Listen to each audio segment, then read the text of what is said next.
order today of the Polk County Health and Human Services Board. Karen, can you do roll call for us? Francis Duncanson, Here. John Bonaprise, Here. Brad Olson, Here. Pam Garvey, Here. Tony Johnson, Here. Bill Oliva, Here. Ruth McKee, Here. Amy Peachy, Here. August. Here. Okay, very good. Moving on then. I'd entertain a motion to approve the agenda. I move to present to the agenda as presented. Okay, motion's been made and seconded. Is there any discussion? If not, I'll call for a vote. All in favor, respond aye. Aye. Opposed, same sign. Okay, then moving on to the minutes of our last meeting on March 11th. Any questions or anything on the minutes? If not, I'll entertain a motion to approve the minutes. So moved. Second. Okay, motion's been made and seconded to approve the minutes of the March 11th meeting. Any discussion? No discussion. With that, I'll call for a vote. All in favor, respond aye. Aye. Opposed, Aye. same sign. Okay, motion carries. Now moving on to public comment for 3 minutes. Do we have any members of the public here or online who would like to make any public comments about our agenda today? It does not appear so. So with that, I will move on. Receipt of information from supervisors not seated as committee members. Do we have any supervisors here who have any comments for us? Or any online? I can't read that far to see who is online. I can't read that. It appears that there is not. So then we'll move on. Agenda item number 7 would be an update regarding the division strategic plan. Tanya? Yeah, take it away. So this is for the community services division portion of the oversight that this committee has. We do a 3-year strategic plan. We're in the last year of our cycle, so we're wrapping up. Just do a quick update on what some of the departments are doing. We divided out into 3 buckets. We use kind of a lean model that's been adapted. We did some work with Don Wortham when he was back in his extension days, and it's worked for us, so we've just kept it. So the lean adaption is that we do people, process, and purpose. So any of our goals are in one of those 3 buckets. So like, for example, in the people bucket, the 2 big things are communication and building trust, improving our culture, that kind of thing. Purpose is service delivery to the public, and then process is like streamlining how we do business so that we're efficient and being efficient, I guess. So economic support, I'm just going to pick out some of the highlights. There's a lot of QA that happens in economic support based on the consortium model that they're doing. So it fits nicely into our strategic plan and our processes. So they have a lot of benchmarks and timelines that they meet. So Diana was able to report out on, what that looks like as far as our local staff here at the county. They measure, look at training opportunities, and that's part of their continuing improvement. They average about 8 training opportunities per worker per month, and that is, or 8 training opportunities per worker. That's about less than 1 a month. So that's really good. That means that they know what they're doing. It's outstanding when you consider that we are just coming out of the pandemic when all of the rules were suspended.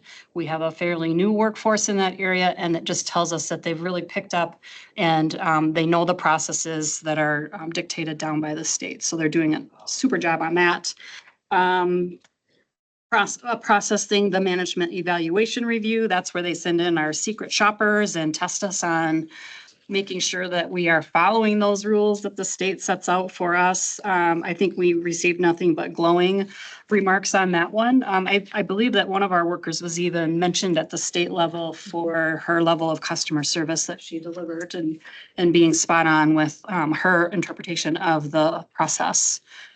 And then also a purpose one is like department partnering agency collaboration to figure out how to best serve our consumers. So we really focus a lot on that.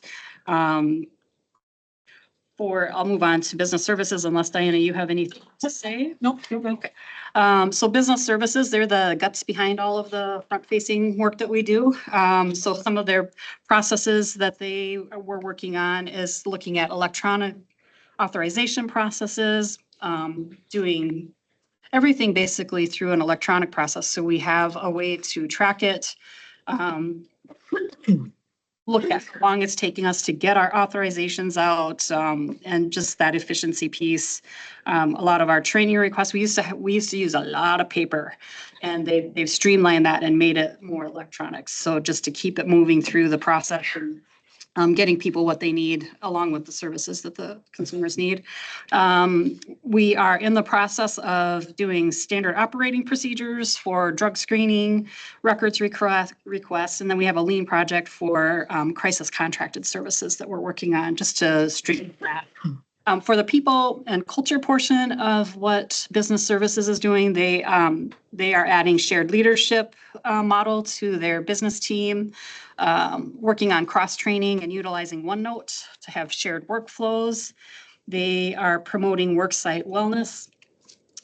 We have 2 people on the wellness committee, and then we really promote people taking their breaks and getting out and moving and doing activity during their break times.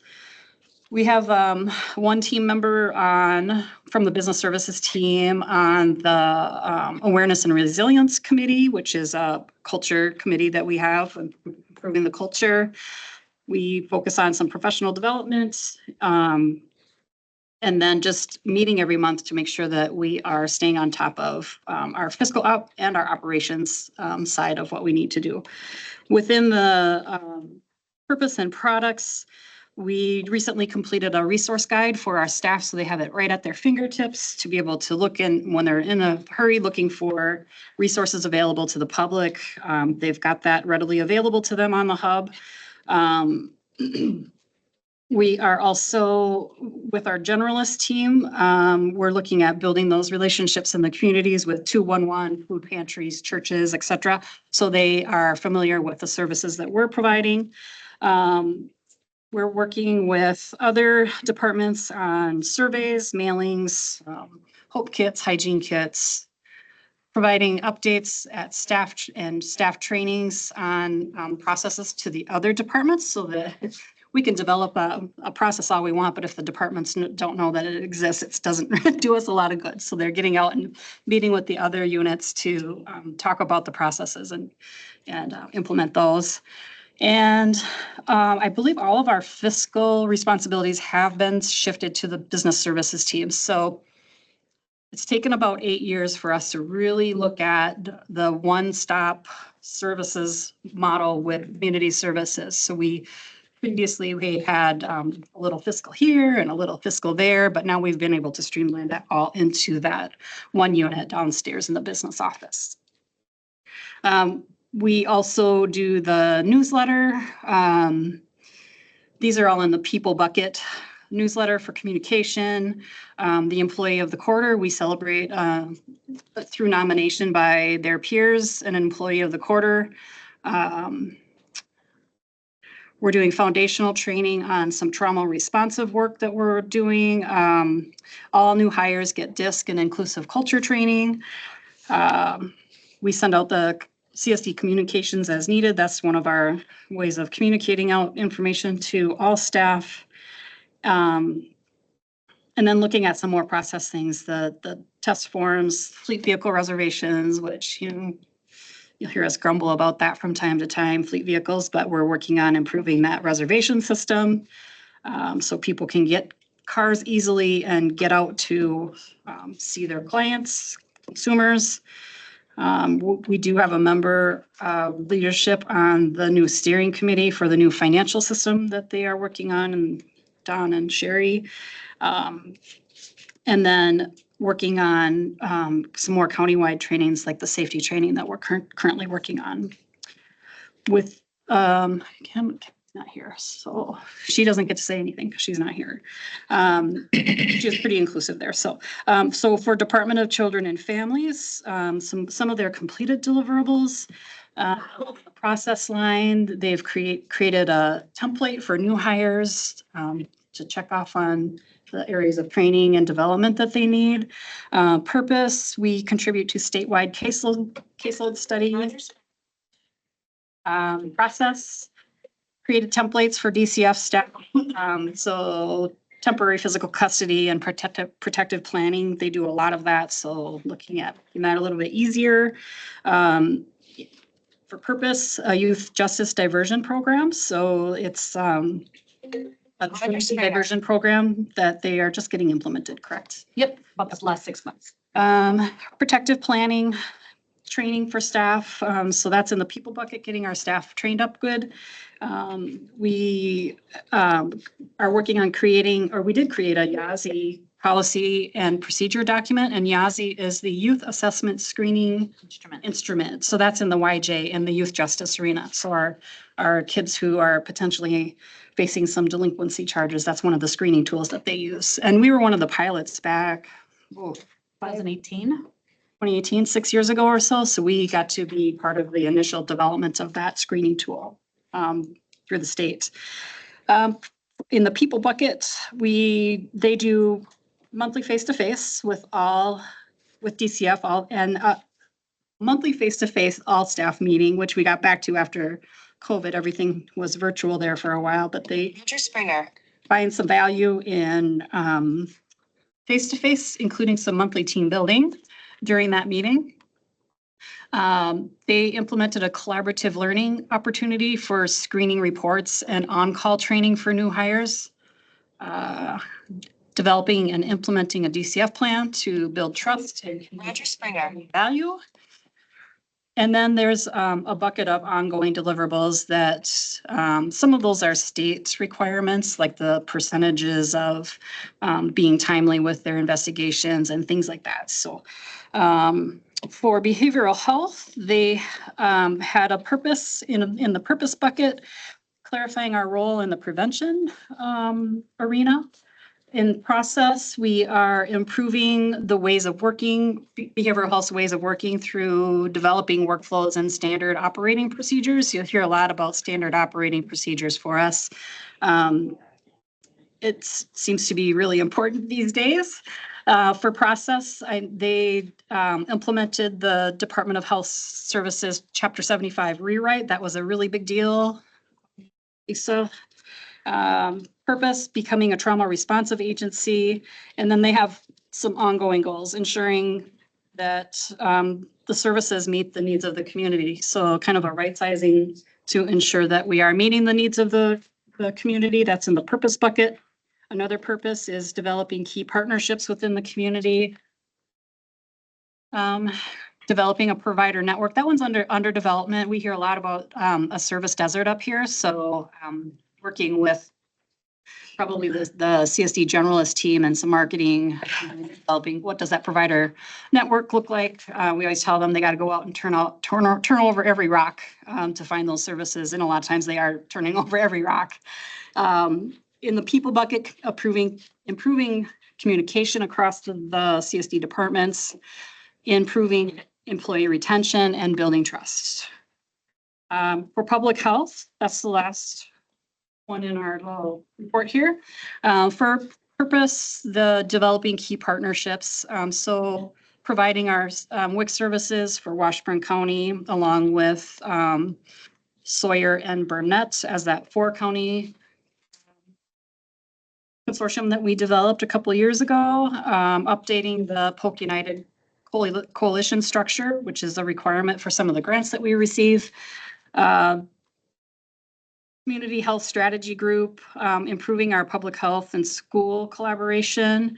And then also along those same lines, the medical centers. So COVID took a toll on those last two areas. And we felt that it was very important to reestablish those relationships with schools and medical centers particularly.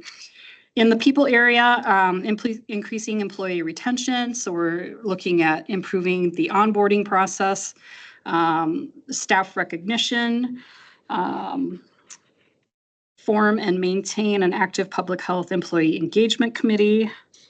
Purpose, we completed the 140 review and we maintained our level 3 status, which is a good thing. And then also purpose, completing the annual reports, which I believe you guys will be getting a copy of that next month. We're just putting the finishing touches on that. Another purpose is the community health assessment and community health improvement plan. That's a requirement of ours. But it tells us, and they'll talk a little bit probably about that in the frog and pond talk that we have a little bit later, why that's important. Improving communication. I think we all have that, improving communication in every department, and then building trust. So that's what I have for strategic planning. Like I said, it's our last year. We worked with our management team to look at what the goals for the strategic plan cycle look like. So we're already working on the next cycle, the next 3-year cycle. Tanya, can I just add one thing? Sure. So Tanya mentioned about the DHS 75 rewrite that we had. So that went into place in 2022. So we had our first survey for that rewrite in February. And we had 2 very minor citation areas just related primarily to policy. So we updated those and that plan of correction was taken care of and we're good to go. So that was a success in our opinion for a whole new rewrite. So. Here, other questions? Tanya, do we have anybody in juveniles in out of county training? Juveniles and out of county placements, or boy, what do we have right now? Yeah, we've got a juvenile over in Hommy Home. A juvenile left yesterday for corrections. That's at Lincoln Hills. We have a juvenile up in Northwest Passage. That's it. I don't know, Or I don't think resident. we have any out of state out of at this moment. Knock on wood. This is wood. That's enough. They're expensive. Rita?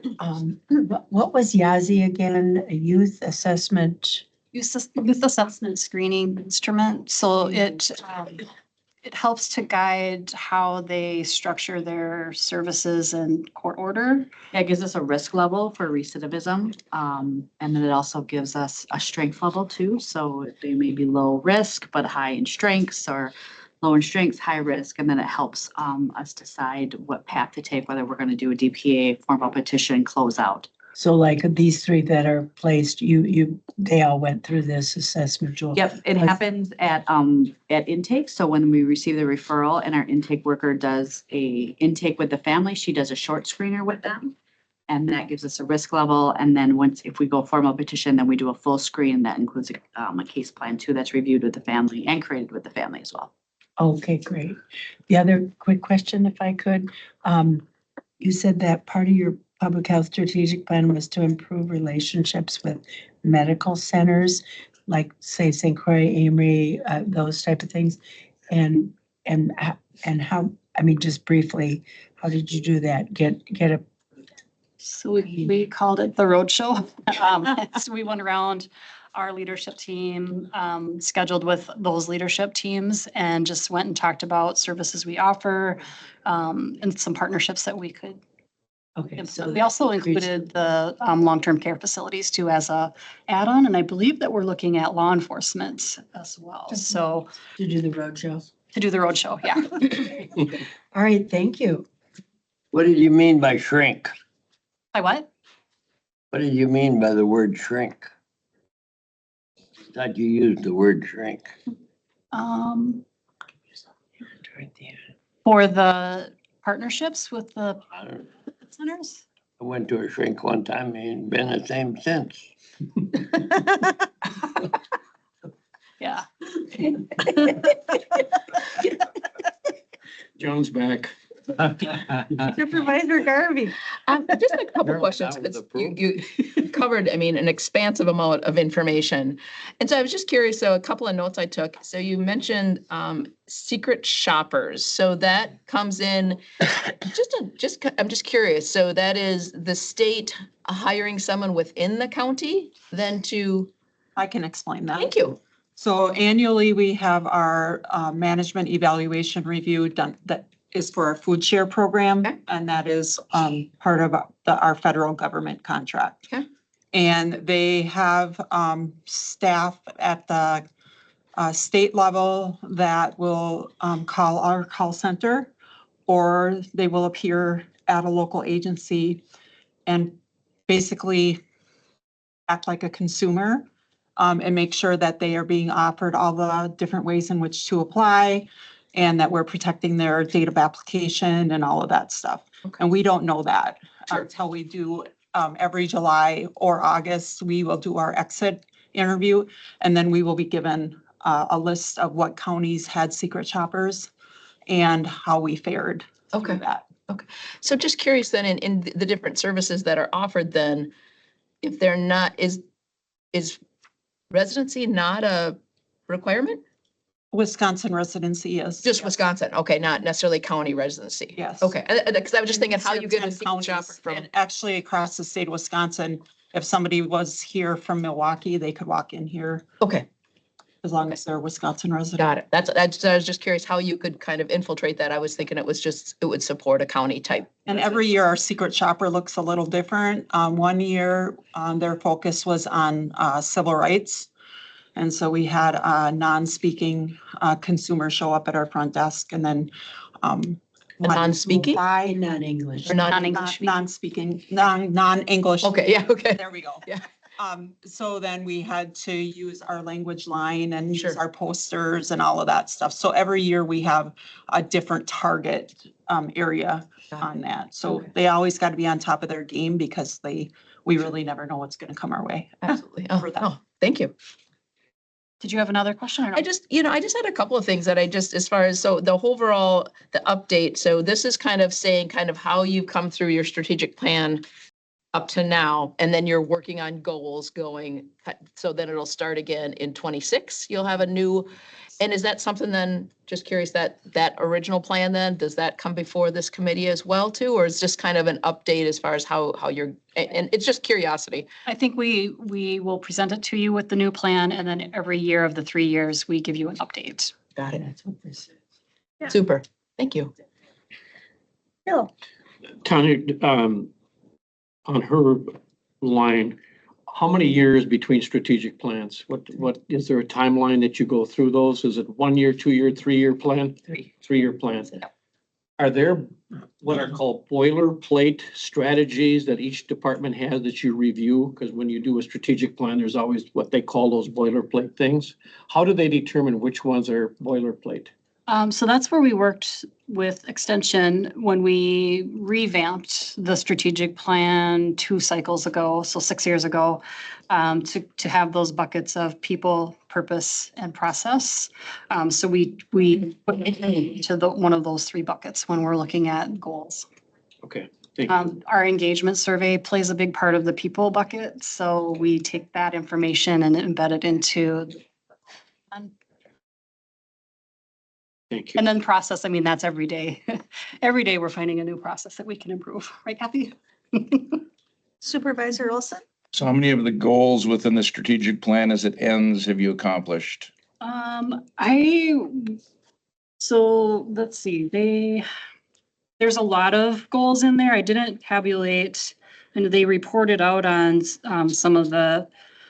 We also add new ones too as we Yeah. go. So it's not as simple as saying we had 10 and we completely. So for example, DCF 1, 2, 6, 7, 8, 9, and they have 1, 2, 3, 4, 5, 6, 7, 8, 13 that they're continuing to work on. So we'll look at those ongoing deliverables at the end of this year or as we get closer to the end of this year to see if we want to continue those. Do they need to be modified at all? And how do we put those, if they need to be carried over into the following strategic plan cycle? The way we monitor that is we have our plan deliverables, what's in process, and then anything that's completed or things that have stalled out maybe. So we kind of review that amongst our teams as we go through. Okay, this is stalled. What do we need to do next? So Do we have extension people working in our county that you work with yet? Do we have extension people working on this right now? Within our county in different youth programs and with youth people? Yep, the 4-H group and so can you speak to some of the other? We do have an extension person helping us with some culture work group, engagement work group that we have. Thank you. I'm sorry. Go ahead, Rita. One quick last question. You mentioned actually a federally supported grant regarding, some of the secret shoppers in the food programs. And I'm sure there's other, and that's not on our agenda, and maybe it's not appropriate to bring it up, but is that affecting this strategic plan now, or will those changes be, if there are changes, be for the 26 plan? I suppose it depends on the status of restraining orders at the federal level. We don't know. Nothing that you know. Nothing that we know specifically. I think the last update we had some grant funding that was cut on the 24th, but we didn't get noticed until the 31st of March. But that's the restraining order that was put into place to restore that funding back to the 24th. So that was the latest last Friday update that we had. Okay. The RISE grant for. The RISE grant, and there was a COVID immunization with some others set to be for scrutiny, I guess. I'll just need to keep up with that in the other reports. We know our drug-free communities grant, we're in our renew cycle, and that grant has not dropped yet, right? It has. Okay, so it just dropped at the Fed level late. It's like 3 months late. That's about what we know. Okay, thank I you. have a quick question, and I'm not sure what the best time is to ask it, but occasionally I see things about starting up services for youth. And independently, I'll see like in a Facebook group, somebody has decided to, they're holding fundraisers for services and things for youth. And, which certainly is an admirable thing to do.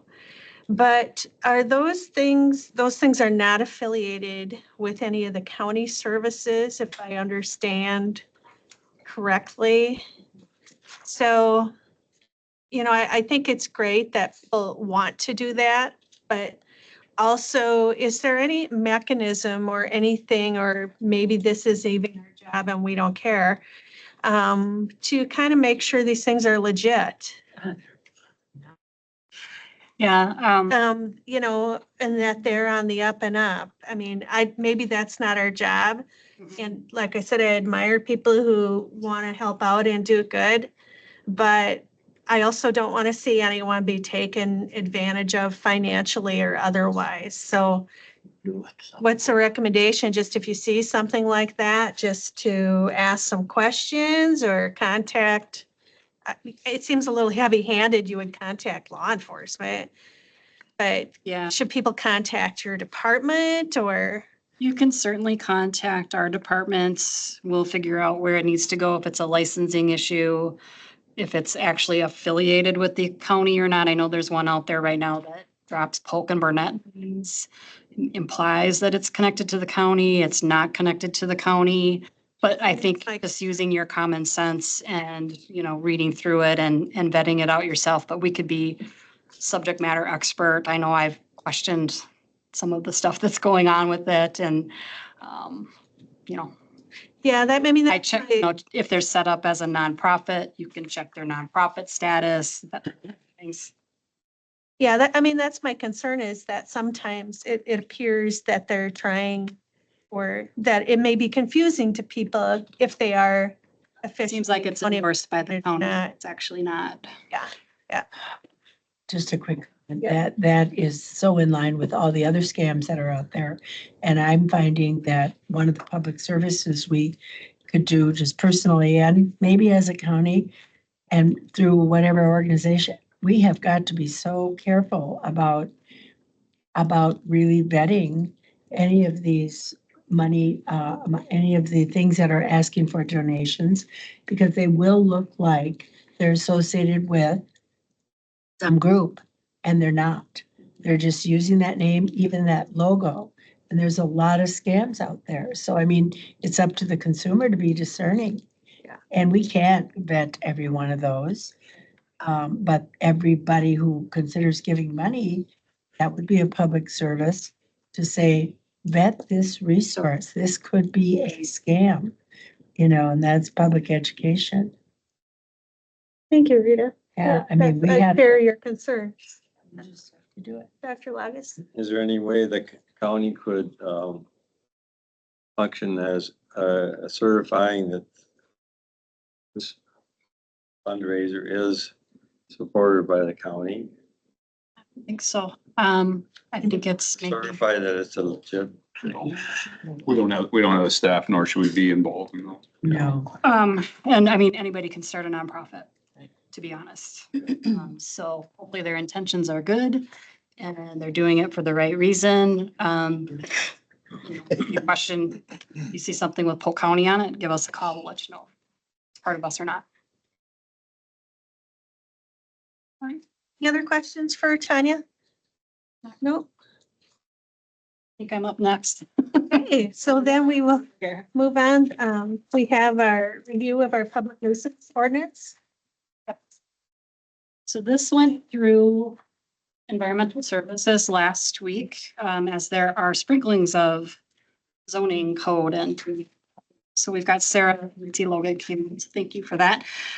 This has been brought up frequently, I think, from our environmental services people, our sanitarians. It's kind of been a draw for them for a while, just needing to clean it up. So this is all cleanup language, some of the history behind it. So what we're looking at is eliminating the chapter 22-2, the nuisance section of the ordinance.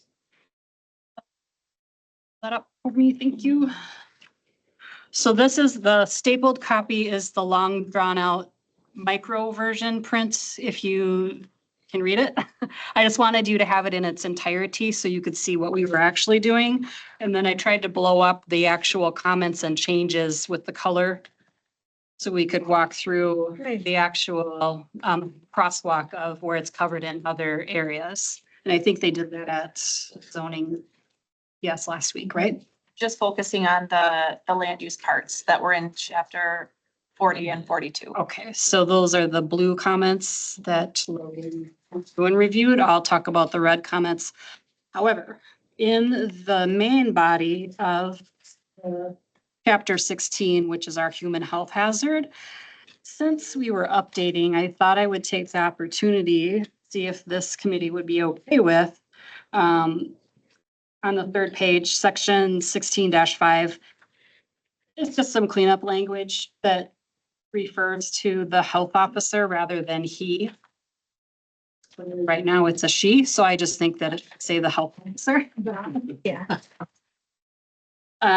So then on the next page, 417, same thing.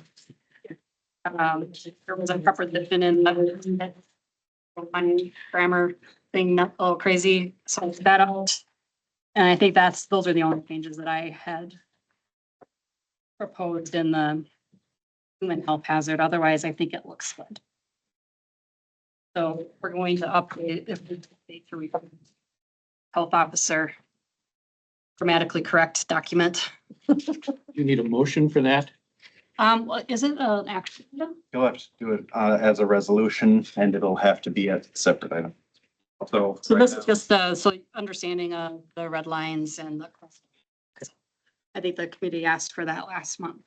Okay, so if you go to the color document, 22-1, so the history of this nuisance section is that back in 1995, we didn't have a human health hazard ordinance. So this was the solution to that. They wrote it in 95 in the year 2000. We wrote the human health hazard, and there's a lot of crossover in that. Also crossover with the zoning. So what I did is took all of the public nuisances and pointed them back to either the human health hazard, or Logan and Sarah pointed them back to either a zoning ordinance or a DNR provision. So the first one, the failure to keep waste, refuge, or garbage, that is covered in the human health hazards 16-4 sub C sub 11. So you can refer back on this document in microprint if you want, but it does go back to, it's covered in that section. Number two, the failure to maintain a structures to avoid the health hazards, that's 16-5, A sub 1, 3, and 4. So it's covered in 3 different sections of the human health hazard. Allowing discharge into the environment of toxic or noxious materials, that is 16-4, sub C, sub 8. Causing or allowing effluent from cesspool, septic tank, drain field, sewage, that's a double with human health hazard, 16-4, sub C, sub 12, and zoning, and zoning, Logan said, covered under 40-36. Causing or allowing the contamination of any well, cistern, stream, lake, that's also a double, covered 16-4. It's not copyright. The computer with that when it does that. So it's sub C, sub 4, 5, 12, and then zoning and DNR. That's actually a trifecta. So we really are protecting those water systems. The zoning would cover under 40-36, and the DNR would be involved for the well cistern. Maintaining excessive numbers of pets that result in a health hazard. So this is towns, townships, villages, ordinances. Animal abuse and neglect are handled by the sheriff's office. It's also very subjective. So how many pets are too many pets and that kind of thing. I think they talked about that last week. Maybe allowing the accumulation of debris such as wood, metal, glass, or brush. Very subjective, not enforceable by us. The abandoned vehicles are part of zoning. Zoning would enforce under the definition of a junkyard, salvage yard in 42-2. See, is there another? Appliances aren't covered, but an excessive amount would likely fall under junkyard definition. That's the appliances one, sorry about that. Holes or excavations which constitute a safety hazard. Is that a zoning? Is that zoning? Not really. It depends, I guess, what the hole is being created for, but no, not just general holes. And I mean, if it was like some sort of mining activity, it'd be covered under zoning, but yeah. Not enforceable by either one of us. Excessive noise, that is not enforceable, would be referred to the sheriff's departments for disorderly. Man-made ponds or pools containing stagnant water, that's a DNR issue. And we also commented 16-63 sub B that it would be covered under human health hazard. And then if you flip over, the enforcement is covered under human health hazard. So it's basically carbon copy over to human health hazard.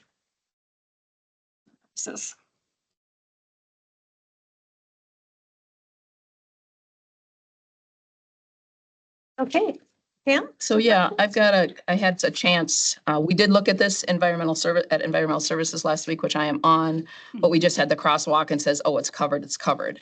However, reading into it further, there's some significant language changes that would absolutely negatively affect especially agriculture. So I am not, without making some changes in the health and human services language, I am not in favor of removing this. Because like number 1 says failure to keep waste, refuge, garbage contained in a closed container designed for such.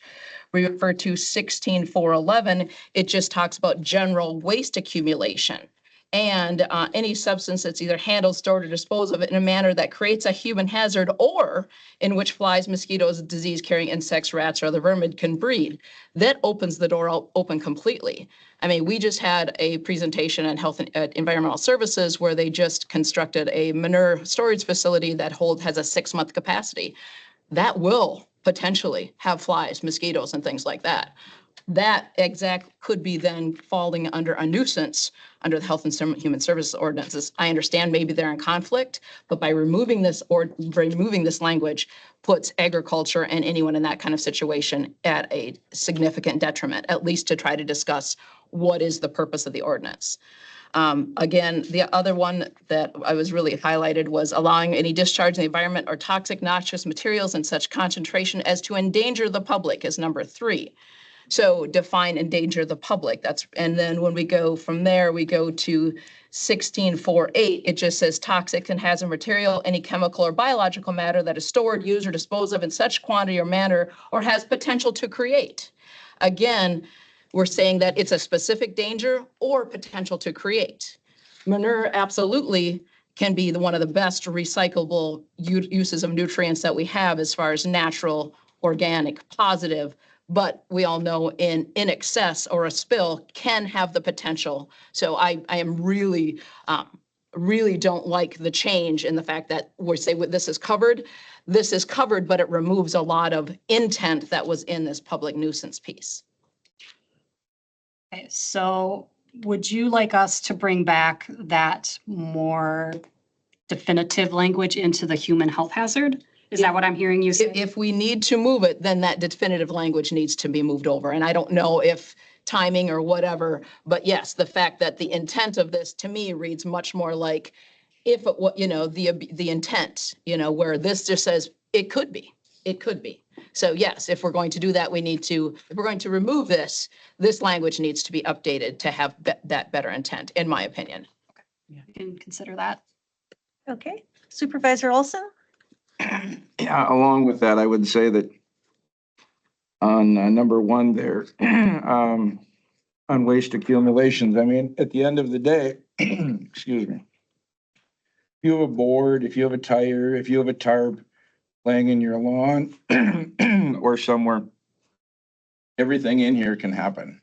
So, I mean, unless we went down this road years ago in our town of, we need to clean things up, but remember, you start with what you think is the worst in Polk County, and pretty soon I'm knocking on your door because you've got a tarp, you've got a board, you've got a tire, you've got something laying on your property that a rat, a mosquito, a fly could breed in. Because I'll guarantee you that every property in Polk County has it, regardless of how clean it is. I don't know that we have enforceability in either section unless it's starting to spill over into somebody else's property. We have 2 really good examples right now of a rat issue that we have to prove that the rats are spilling over into the neighbor's property. We also have the tire issue that the accumulating tires, these are all being covered under the human health hazard. So we've actually written them cease and desist letters that they need to clean these up and get rid of the rats and the tires because of the mosquito problem that the tires will present. But on 6, 7, and 8, you all said they're subjective. Everything in waste accumulation is subjective. Who gets to be the decider of subjective? Is it 100 tires? Is it 100 rats? Is it 99 tires? It's subjective because I can say a mosquito breeds anywhere and everywhere. If you've got a puddle of water in your yard, the ground and the flowers are going to reproduce. So it's subjective. And that's where we rely on our licensed sanitarians to be the investigators and bring back, and we through the Corporation Counsel's office if they meet that threshold. So they're going out and doing that investigation. It's not that I have a tire in my yard and it could produce some mosquitoes, so I'm going to get a letter from the county. That's not it. It's part of the investigation and it's covered in their licensing. It's still subjective at the end of the day. If my neighbor thinks my tarp and my tire out there are causing it, he can call the health department and somebody's probably gonna have to show up because the neighbor called. Certainly can, sure. Anybody can call and complain about anything. And someone will very likely go and look at it. And they may or may not issue a citation. That citation will then come to me. I will then decide whether or not to bring it to the first hearing in front of the court. And then from there, we decide what to do at court.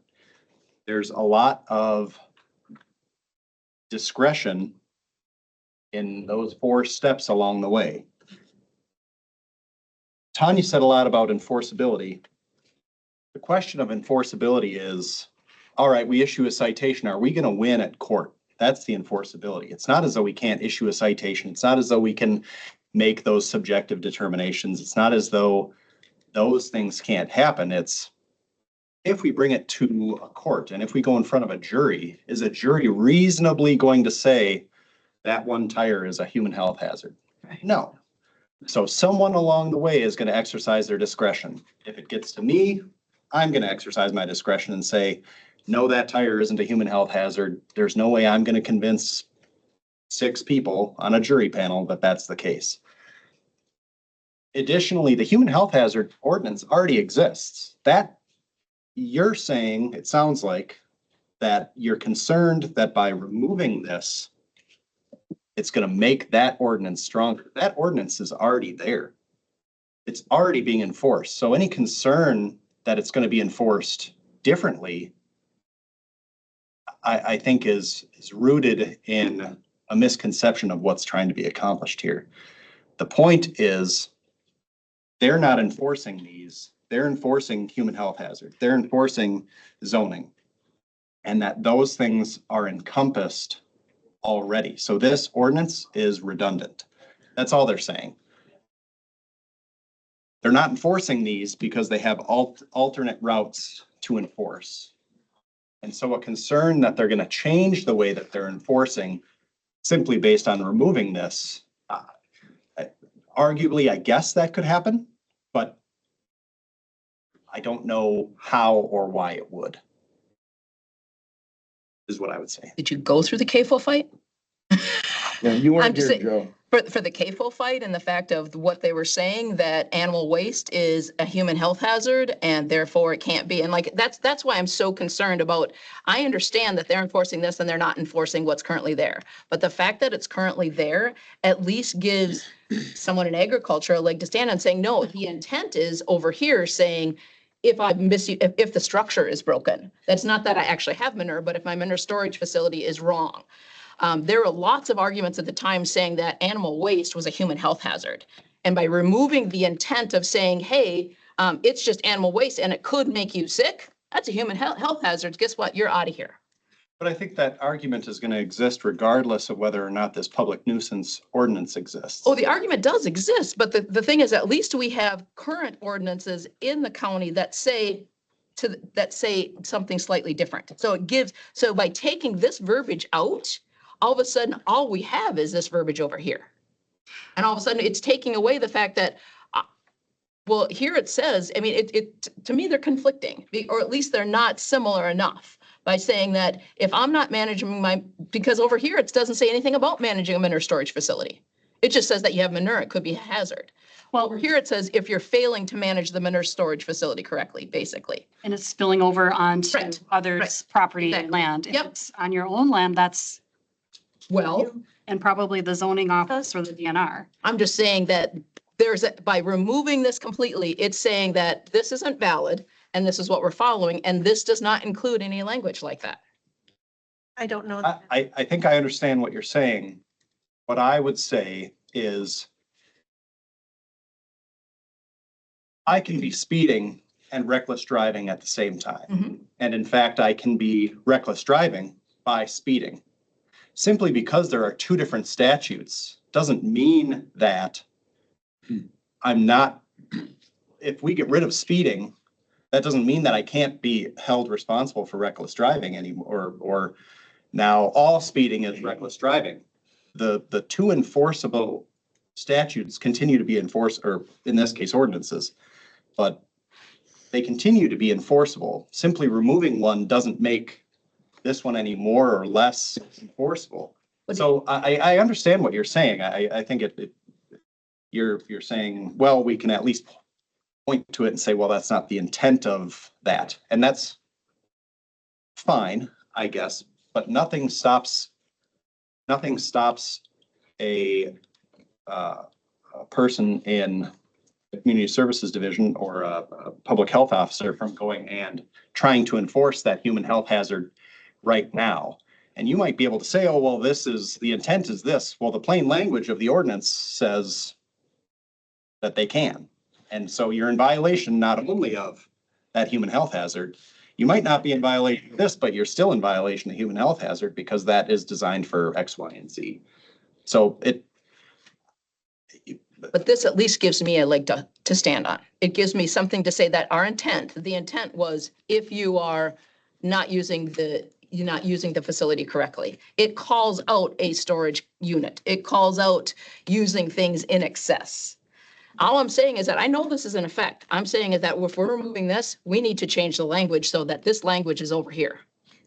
Sarah, I think has some comments on that. Well, I think that that's what, I mean, Tanya's hearing that and is gonna. Yes, yeah. Perhaps. And she did Yeah, acknowledge yeah, it, so I can yes. appreciate that change of language. I think to Supervisor Olson's point, some of that subjectivity is kind of the exact reason to remove, that part of this nuisance ordinance because it is so subjective. So what I'm saying is it sounds like changing some language in that number 1 and 2 is going to help, Or 1 and 3. or whatever. yes. Or- No wonder I say common sense ain't common anymore.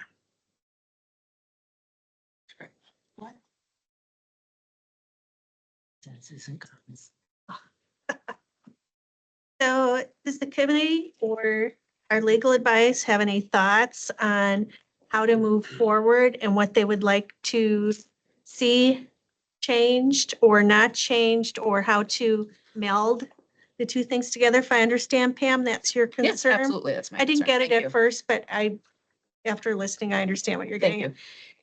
Staff can work with Supervisor Garvey on the language for 1 and 2 and see what that language would be in that other ordinance and come forward with the next meeting with that language change.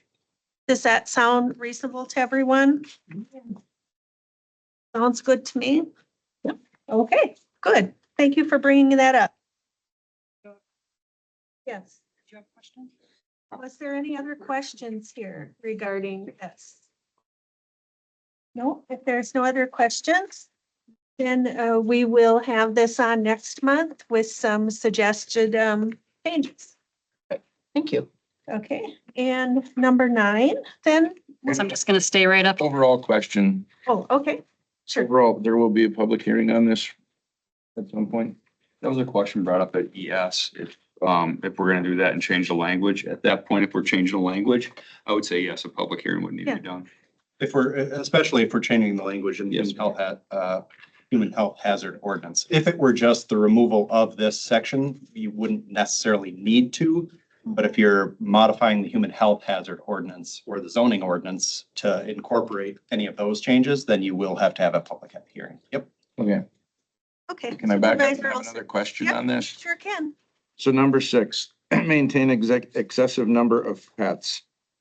So how is a town or a village supposed to, I don't have a health department in the town of Clam Falls to say there's too many pets in this person's house. Let's put it this way, if that person has too many pets in their house, there's probably other issues that Health and Human Services needs to be involved for, right? Potentially. Maybe. So just throwing that off on, on the towns, the villages and the sheriff's department. I better put my glasses on and look, because I don't think it said anywhere where it went somewhere else within the Health and Human, and it doesn't. It just says it's towns, villages and the sheriff's office. So if we have nothing for that, how is your department gonna go in and help that individual that really has problems? Before we get to the sheriff's department even. Yeah, I guess what we would do is work with the village or township to create their own ordinance. It's just been, they've Yeah, had but- their own ordinance. You're, A piece of paper doesn't change anything. doesn't change it for us either. I mean, we get these calls all the time about the barking dogs and I live we in- refer to the sheriff's department. Yeah, I live in Frederick and actually they just put a thing on Facebook that in the village of Frederick, you can have 3 dogs. They just posted it on their Facebook page in the last week. So I So, mean, so some villages do have one. yeah, and they have kennel ordinances. So if people Yeah, but- want to have more than what's allowed, then there's a process that they can go through to be able to do that. And part of that process is, the neighbors can give comments, there's an inspection, they make sure the animals are cared for, properly. It gets renewed on an annual basis. But, this comes from the public contacting the agencies involved or the municipalities involved. It's generated by the public. There's not very many people who will call up and say, I want to have 10 dogs. Can I have 10 dogs? It's all generated by that there is some type of concern, for either the people who live there or the animals who live there. Well, To Brad's question, I think the question is, because it says an excessive number of pets that result in a health hazard, where would that tie into the health hazard code, that there's too much feces or stuff that the pets are getting? I think that's what he's looking for and how it ties back to health. Because you could have 15 dogs living in a house that have better conditions than some families out there. Yeah. So I guess So we would need to look at, where does that tie into health hazard? Yeah, So I'm that just looking food- as to where. we would need to look at if ties it. Yep. vulnerable person who's not able to properly care for the animals. But when you start talking about animal care, that's the sheriff's jurisdiction. It's not our jurisdiction. So we would look at the vulnerable person who's not able to care for themselves and or the animals, and or if the animals are going on to somebody else's property and making a mess. The health hazard, the feces that comes in, and where would that tie to? So in like 16-4 sub 10, 11, 12, we have unburied carcasses, unsanitary conditions, fecal matter. So it would be, the human health hazard would be enforceable based on the output of the animals or the condition of the animals. We wouldn't be looking and saying, hey, it's 10 cats, that's one too many. It's more like what made the cats make the place unhealthy. So yes, to Brad's point, like it's not the number of animals the human health hazard looks at, it's the conditions. if I may just give an example from personal experience. So when I was this administrator in Turtle Lake, there was an elderly woman who lived in the village, and she had wolf hybrid dogs living in her house with her. And she had lots of cats. She had these wolf hybrid dogs. They were killing each other. She was burying them in the backyard. There were complaints. So the chief of police and myself went over, we knocked on her door, and it was horrific for her and it was horrific for the animals. And multiple animals crawling all over, bathtubs used for litter boxes. The smell of ammonia was overwhelming. It was choking. So what happened was we put her in contact with the county and with Human Services for her to get help she shouldn't even have been living alone anymore. The animals were removed and the system worked in that case. She ended up where she actually needed medical care and other care, where she ended up being hospitalized, being in a nursing home. The animals, some of them were euthanized, some of them were adoptable, but it all arises out of a complaints by the public. John? I was town chairman and I got all these calls and, and I just refer them to the county health officer. And that was his job. He took care of everything. Everything was simple. And everything got done. We never had complaints and everything was smooth and now we've created ourselves a lot of problems, because there isn't such a thing as a perfect ordinance. So I'm gonna call a point of order here. Brad, Supervisor Olson just came up and gave Supervisor Garvey a note here. I don't know, is that okay with everybody? What does that note say? Want to know what it says, Fran? Yeah, 16.4, 16.4C and 6. okay. So Joe, is that an okay thing? I mean, it's nice to have it shared with all of us. I'm glad that it is shared with all of us, and let's talk about it then. I think it resolved itself. Just noxious odors. There again, how are we going to define a noxious odor? Because Okay. when I drive through Rice Lake and the onion plant is going at McCain's, Yeah, well, Yeah, it's Lake water. had the way plant for years where it was, I mean, I think nobody wanted to go downtown, we just need to be very careful because there's a lot of things. If we're just Yeah. looking for one or two people, extremely repulsive to the physical senses of ordinary people or an ordinary person. I think that, I mean, just in my own mind, if it's on your property and your farm and it's not bothering anyone else and no one's complaining about it, I don't think that anybody is going to be picked on or persecuted. But I understand your concern that there may be people who are looking for something to make an issue out of. So I appreciate that and I understand that as well. Dr. Lagus?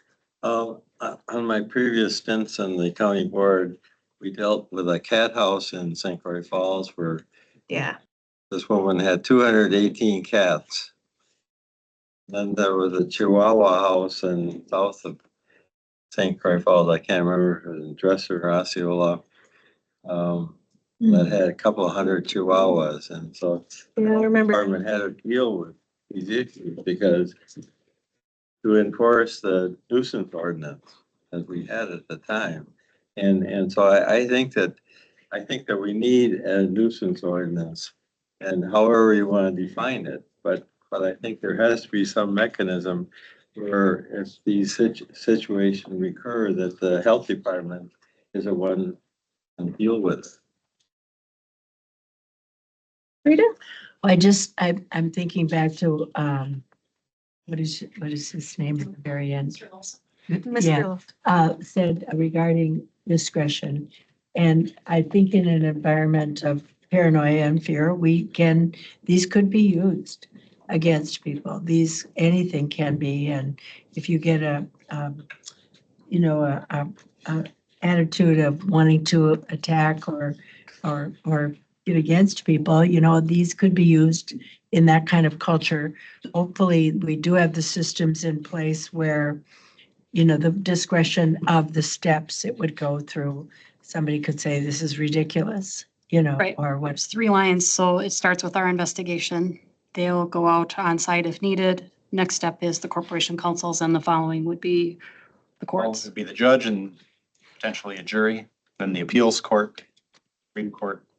hopefully they're all stay objective and we're all good. Everything. So, The other point, can we make one more point? That it's not in our purview in the health department to be humane officers. I know one of our sanitarians is from a past experience, but that's not in our purview. It actually falls in another department here. So maybe that needs to be considered as well. If we are going to talk about animals and that type of thing, because we get calls all the time with the barking dogs and you guys all remember the horse case over here. So we assisted with that case. That was a sheriff's department jurisdiction issue back then. That was long and drawn out. Everybody can remember that one. so it sounds like in the committee, you let me know the way that we would like to move forward is for you to have your concerns addressed through our legal department and to work on the language. language. Yes, yeah. Thank you. Yes, absolutely. I mean, that's, And you can, feel free, of course, whatever you, want to bring forth that's in there, you certainly can do that. absolutely. So my suggestion would be that at the next Health and Human Services Committee, you put it on for review and action on something. And if, Human health hazards ordinance, and the nuisance ordinance, and potentially the zoning ordinance, if we do, only so that the action would be direct staff to draft a resolution to then bring to Yeah. the next. and if there are aspects of this that you are not concerned about, of the, dozen things here, maybe make that known as well. And then maybe with those items, we could be able to move forward on those that there are not concerns about. But the ones that are, I think it's important everybody gets their due process, then their say so, and nobody's going to try to shut anybody down, and to move forward with it.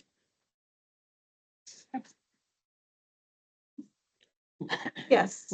One last comment. Corporation Council's comments, I think, are pretty apropos.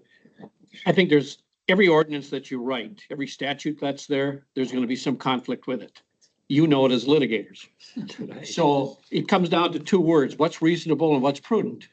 Right. And there's, Besides it. I wouldn't have a job if there weren't ways to argue, basically. You are a tremendous debater. That's what it boils down to. So, when you have something that's reasonable and prudent, whichever way you write it, you're going to have somebody that's going to come up negatively against that. So I think you're going to have a complaint that's going to get investigated, whether or not it gets a citation or not. And even if it does get a citation, you have to decide whether it's going to be winnable in court in front of a jury. Yeah. So I think that when you look at that, whatever wording you come up with, somebody is going to still argue with you. Well, I'm sure. Absolutely. So I think, being reasonable and prudent and having a chance to win it in court is going to be a whole.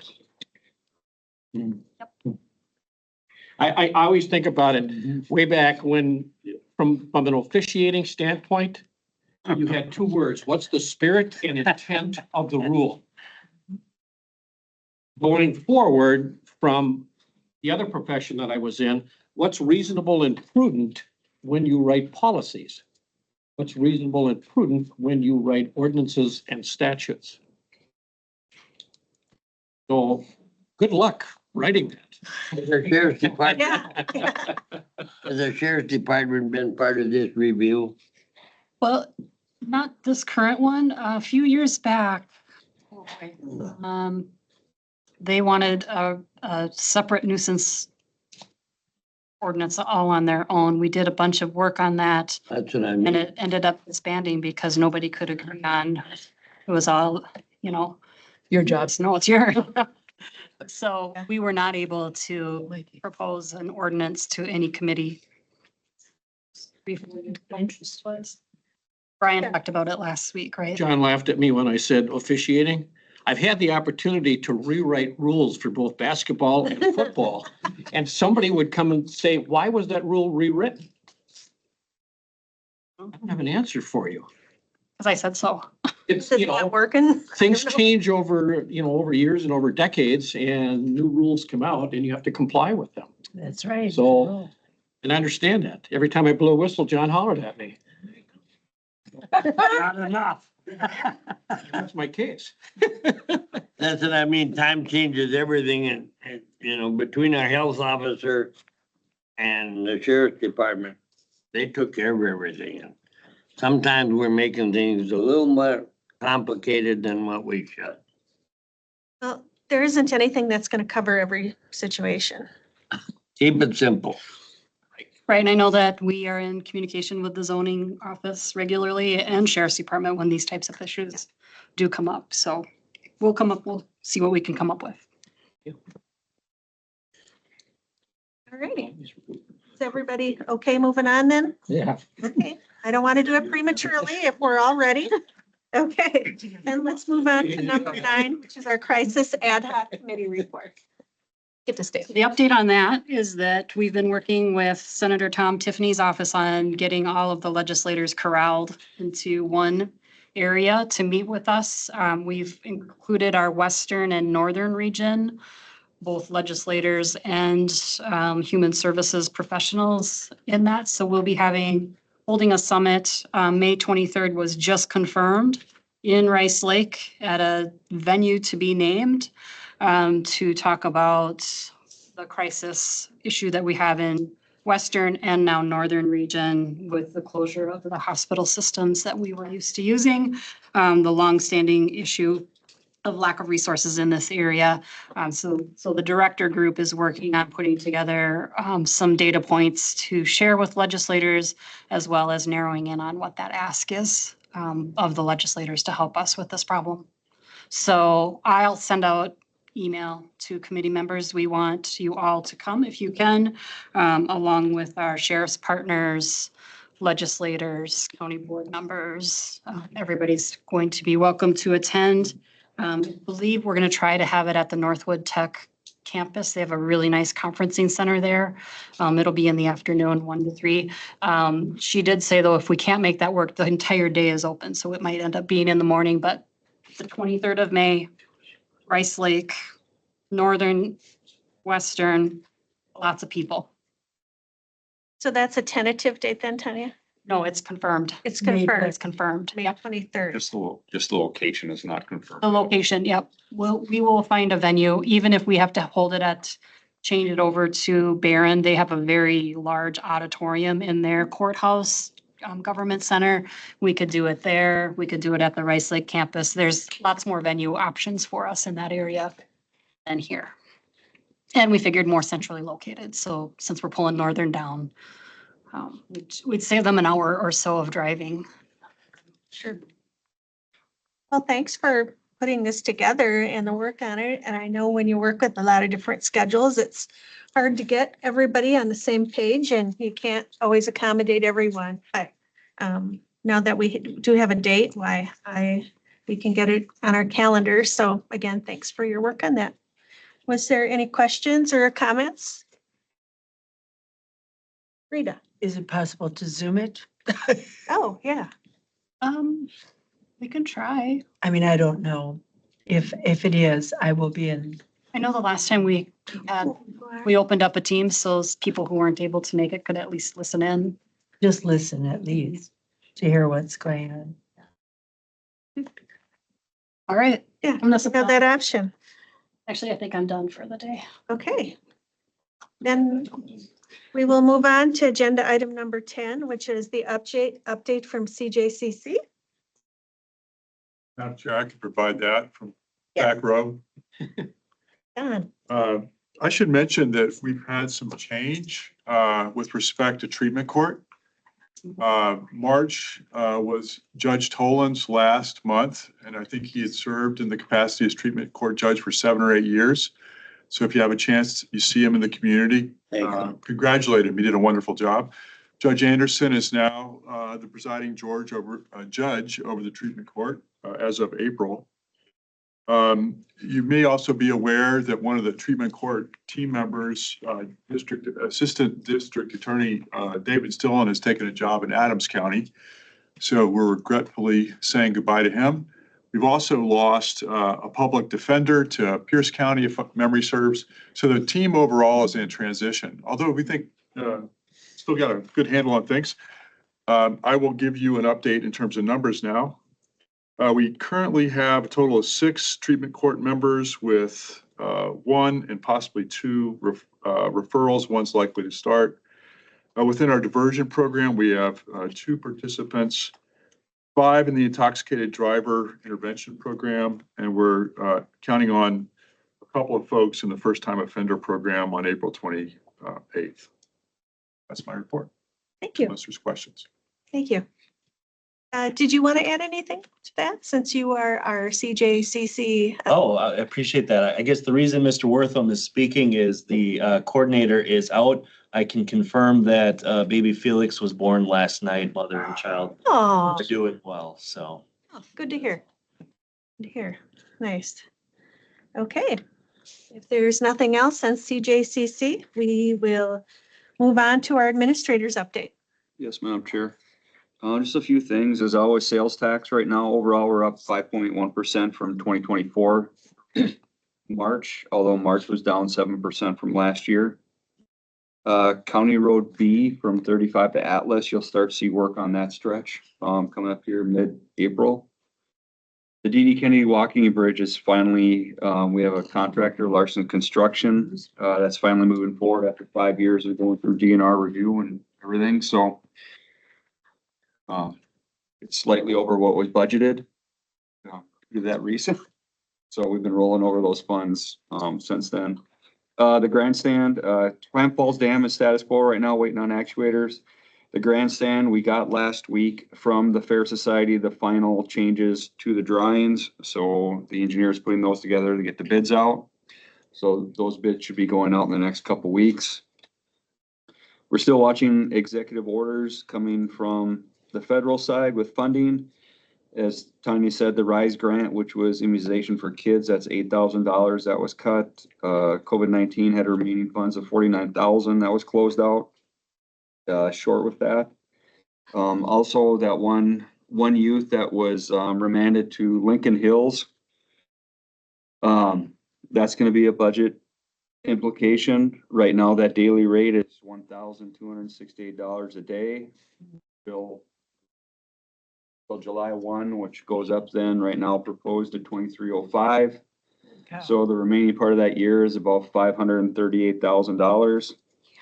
If that child remains in that facility until they age out, we're looking at a budget impact of 1.6 million. There is reconciliation with the state for that, but it's a fraction of what that cost will be. So stay tuned to that, and we'll keep you up to date on where those placements stand. The Public Safety Public Works meeting for May 6th at 2:00 will be at the Recycling Center. There'll be a tour there of the facilities at 1:30 prior to that meeting to see what that construction was. Also, April 3rd, we had a dryer catch on fire in the laundry room of the Justice Center. I emailed everyone out in case you saw that on Facebook and was wondering what was happening. That's been cleaned up, and this week the new dryer should be installed on those. And that's what I have for report currently right now. What's the status on the Atlas Dam? Right now, the repair of the wing walls and that is under review with DNR, waiting for DNR comments back on the comments from the engineer. Is that all gonna fall on the county? We've been rolling over 150,000 for that project. Still waiting to be determined on what their final review is of the dam, but it's more of a wing wall repair. Yeah. With their change of personnel going back and forth, the ball keeps passed on and. Unfortunately. Just one quick question about, you mentioned, and they had mentioned too, that the child or the whoever at Lincoln Hills, you said age out. So is it highly possible that this child would age out at Lincoln Hills? Yes. And that child is 18. Wow. Because age out, I'm assuming, is 18. So potentially 4, and Lincoln Hills is, where exactly is that? Southern part of the state. Wow. Oh, no. Lincoln Hills is Wausau. Yeah. Wausau, okay. That's not the outfit in Bryce County. Wow. It might be. Budget time. So just imagine the matter that's the option that's left for a youth. That's the last resort. Yes, that's what I'm saying. Worst case scenario. Yeah.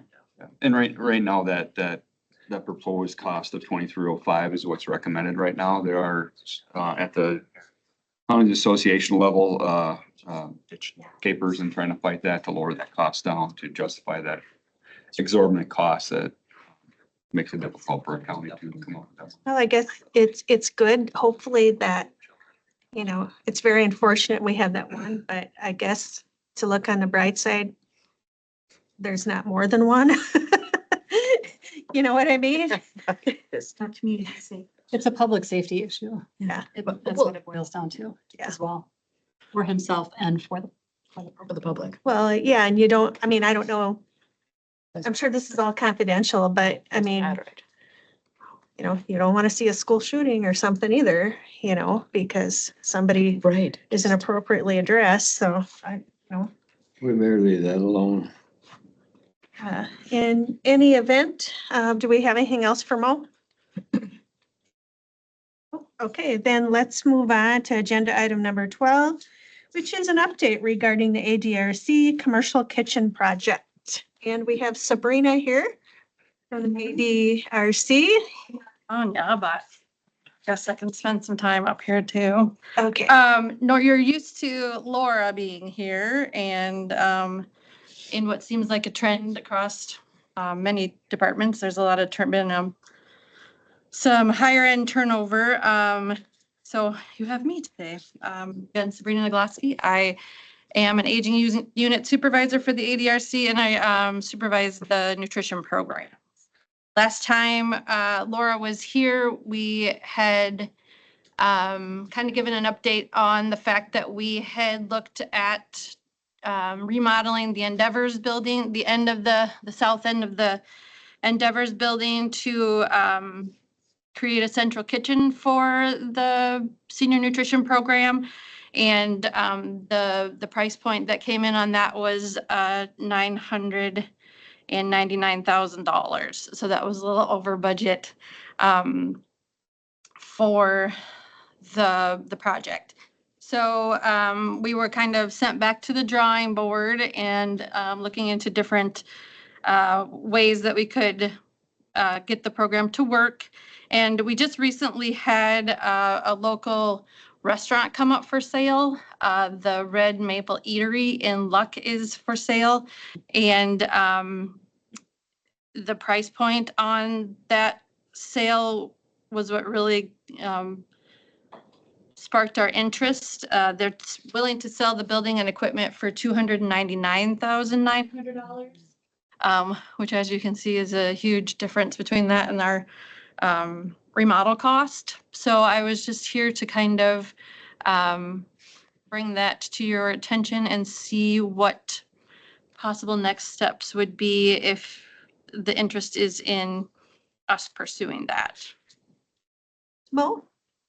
Yeah, Sabrina and Nicole, I mean, we've been emailing back and forth and looking at items and this opportunity came up for Meals on Wheels.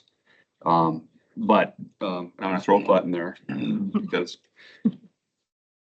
the Maple Eatery, there's some concerns on the property, you know, that I have with this, and this is a good time to look at all our options out there. And a lot of some of our options we haven't explored yet. We have different things. Some were looked at years ago, some have not been.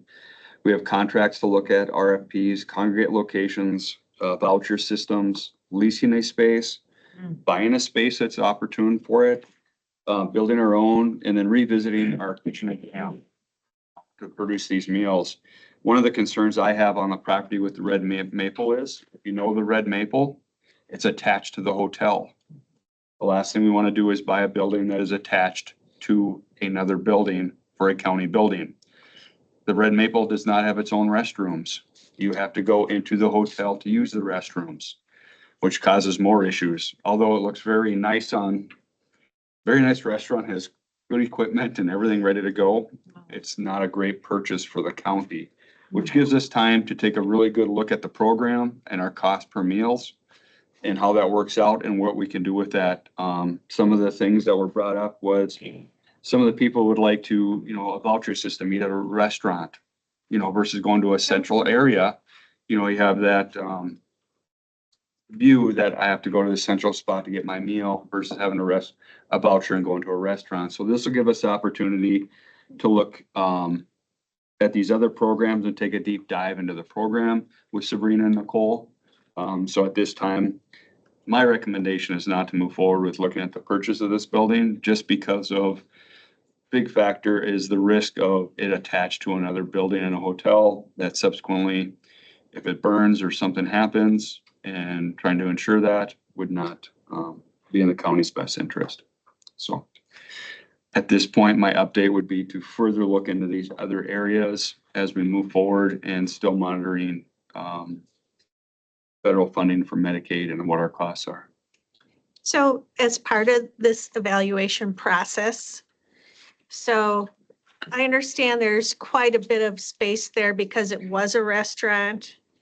So if we needed to put bathrooms in there, there would be plenty of room to put separate bathrooms in the facility.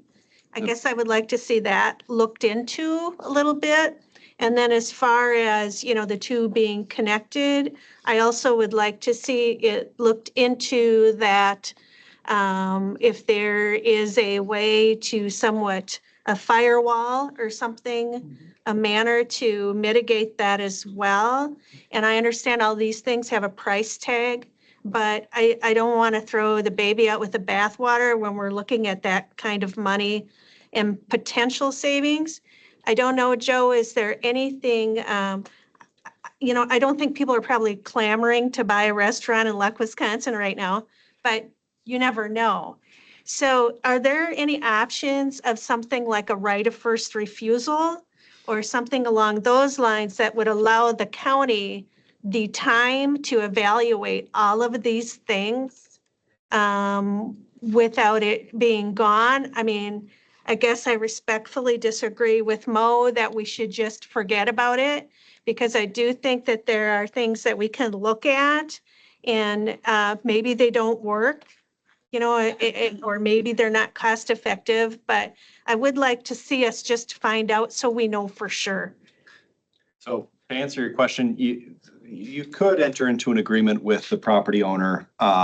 There would need to be something that we're giving them, so it's gonna cost us money to enter into an agreement, or they're gonna want some cost for basically providing us that opportunity. But arguably, you can enter into an agreement with a property owner for something like that. Or a lease, lease the building for a time frame. I don't know, you guys are the experts, Sabrina and Mo, on this. If there's possibility of, leasing it and seeing if it is, how viable it is. We reached out for that exact question on leasing the building for a year to see how it works. Yeah, The owner's not interested in a lease deal as they're Sure. moving out of state. well, good to know. The main issue, even with a firewall, it is physically connected to the other building.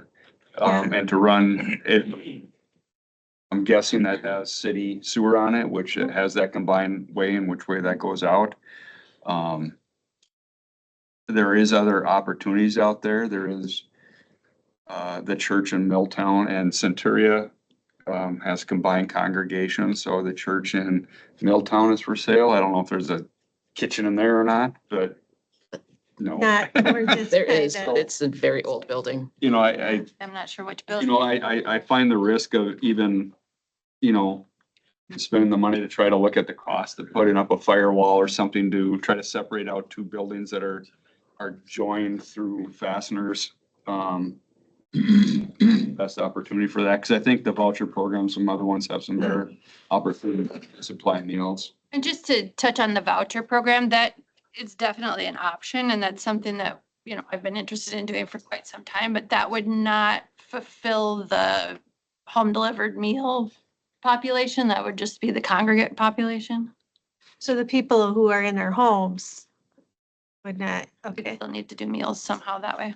Supervisor I Garvey? just have a question, because, and I've heard that the comments before about the congregate population or people coming in to have meals. And I guess I was under the understanding originally that Meals on Wheels was specifically for those that were unable to Homebound. leave their home. Correct, yeah.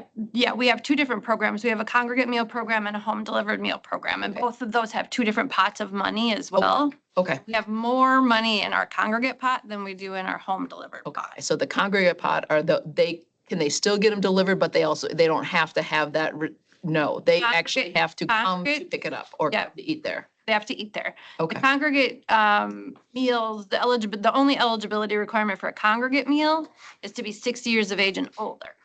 Home delivered meals, you have to be 60 and over and homebound. okay. So there's no income requirement on a congregate meal? No. Got it. You go there.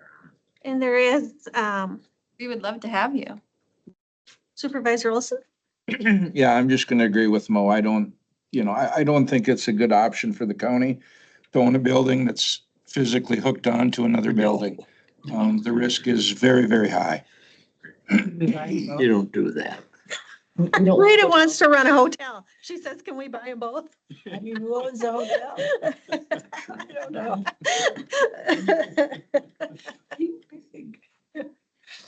Well, anybody else have any questions or comments on any of this? So what we're gonna do is we're gonna keep looking at these options and see what's Sure. out there. We're gonna look and get, drill down in the cost per meal also to see what that looks like. With, finance and, staff from ADRC. So we get a good overview of the program and see which way we can go. Okay. Thank you. Thanks for your And time. we'll have this on next month just for an update and see where we're going. Okay, item 13, our update regarding prevention activities being utilized by the county. I'm just going to check in quick and see if anybody needs a 5-minute break before we finish our agenda. Is everybody good to go? Okay, everybody's good to go. We will move on then. I see that we have a frog PowerPoint. Right. Ellen, I will turn that over to you. So more frogs had some kind of questions and wanting to dive deeper into this analogy. So again, really high level, if we are looking at our community at Polk County as a pond, and the frogs are the individuals within the pond. We need to keep our frogs healthy. So if our frogs get sick in any sort of way, and sick can be defined in a variety of different ways. You know, you could look at sick frogs means frogs that have obesity, diabetes, mental health concerns, substance use, poverty. So it runs a whole gamut of what's sick. And so we need to make sure we're healing our frogs, keeping them healthy, but then we also need to make sure that the pond, the community / Polk County that they're living in is also healthy. Otherwise our frogs will just keep getting sick again and again and again. Guys want the slides to go? Oh yeah, next slide. Sorry. So throughout this presentation, when we refer to our frogs, we're talking about individuals. And when we say pond, we're talking about our community or Polk County as a whole. Next slide. So overall, CSD's goals are to keep individuals in Polk County. So to keep our frogs in our pond. We've made reference to, you know, the youth that has to be going to WASA. So that is worst case scenario for us. We want to keep our frogs, our people in our pond. We also want to provide individuals with opportunities to become healthy. So if we do have a frog who has any sort of things going on, we want to heal them, but that is also dependent on their readiness for change. And what services are available within Polk County that are appropriate to heal them. The next bullet point is we want to support individuals to stay healthy. So once we have healthy frogs, we want to make sure they continue to be healthy. Claire. So why keeping individuals in Polk County is important? For care and treatment services, that level of informal supports that are here for them, their family, their friends, any of the community citizens, having those informal supports readily available to be that support for individuals rather than sending them to a higher cost service like Winnebago. We get better outcomes. Again, you know, one of the things that we talk about a lot within behavioral health, especially is, you know, making sure that those informal supports are in place so that we can move people out of formal supports. So out of traditional services or CCS, those kinds of things. Also with lower cost. Obviously, we know that if we keep those folks here in Polk County and provide the services that they need here, costs are going to be lower than sending them to Winnebago, sending them to the Twin Cities. Obviously, higher care than what we can provide here in Polk County might be needed. If we know that, we got to recognize that that's something. Lucky amount of youth. But our goal is for folks to receive treatment wherever is most appropriate and then return here to the pond. So let's look at some types of local supports and treatment. So ways that we are keeping our frogs in the pond. Talked about behavioral health services, different services providers that we have within Polk County, recovery homes, high acuity foster care homes that DCF uses, CJCC, of course, critical access hospital. We're so fortunate to have 3 hospitals in our county. Food pantries, Meals on Wheels, we just talked about, the mobility and transportation manager through the ADRC, Stepping On, which is a prevention program, having pro-sober and pro-social events for folks. And then Strengthening Families and Systems, which is a DCF program. And then also through CSD, we are sponsoring the Recovering Together cafes. You know, all of these really contribute to that long-term health of our frogs. You know, the individuals and Polk County kind of as a whole. Quick question for you, Lisa. Yeah.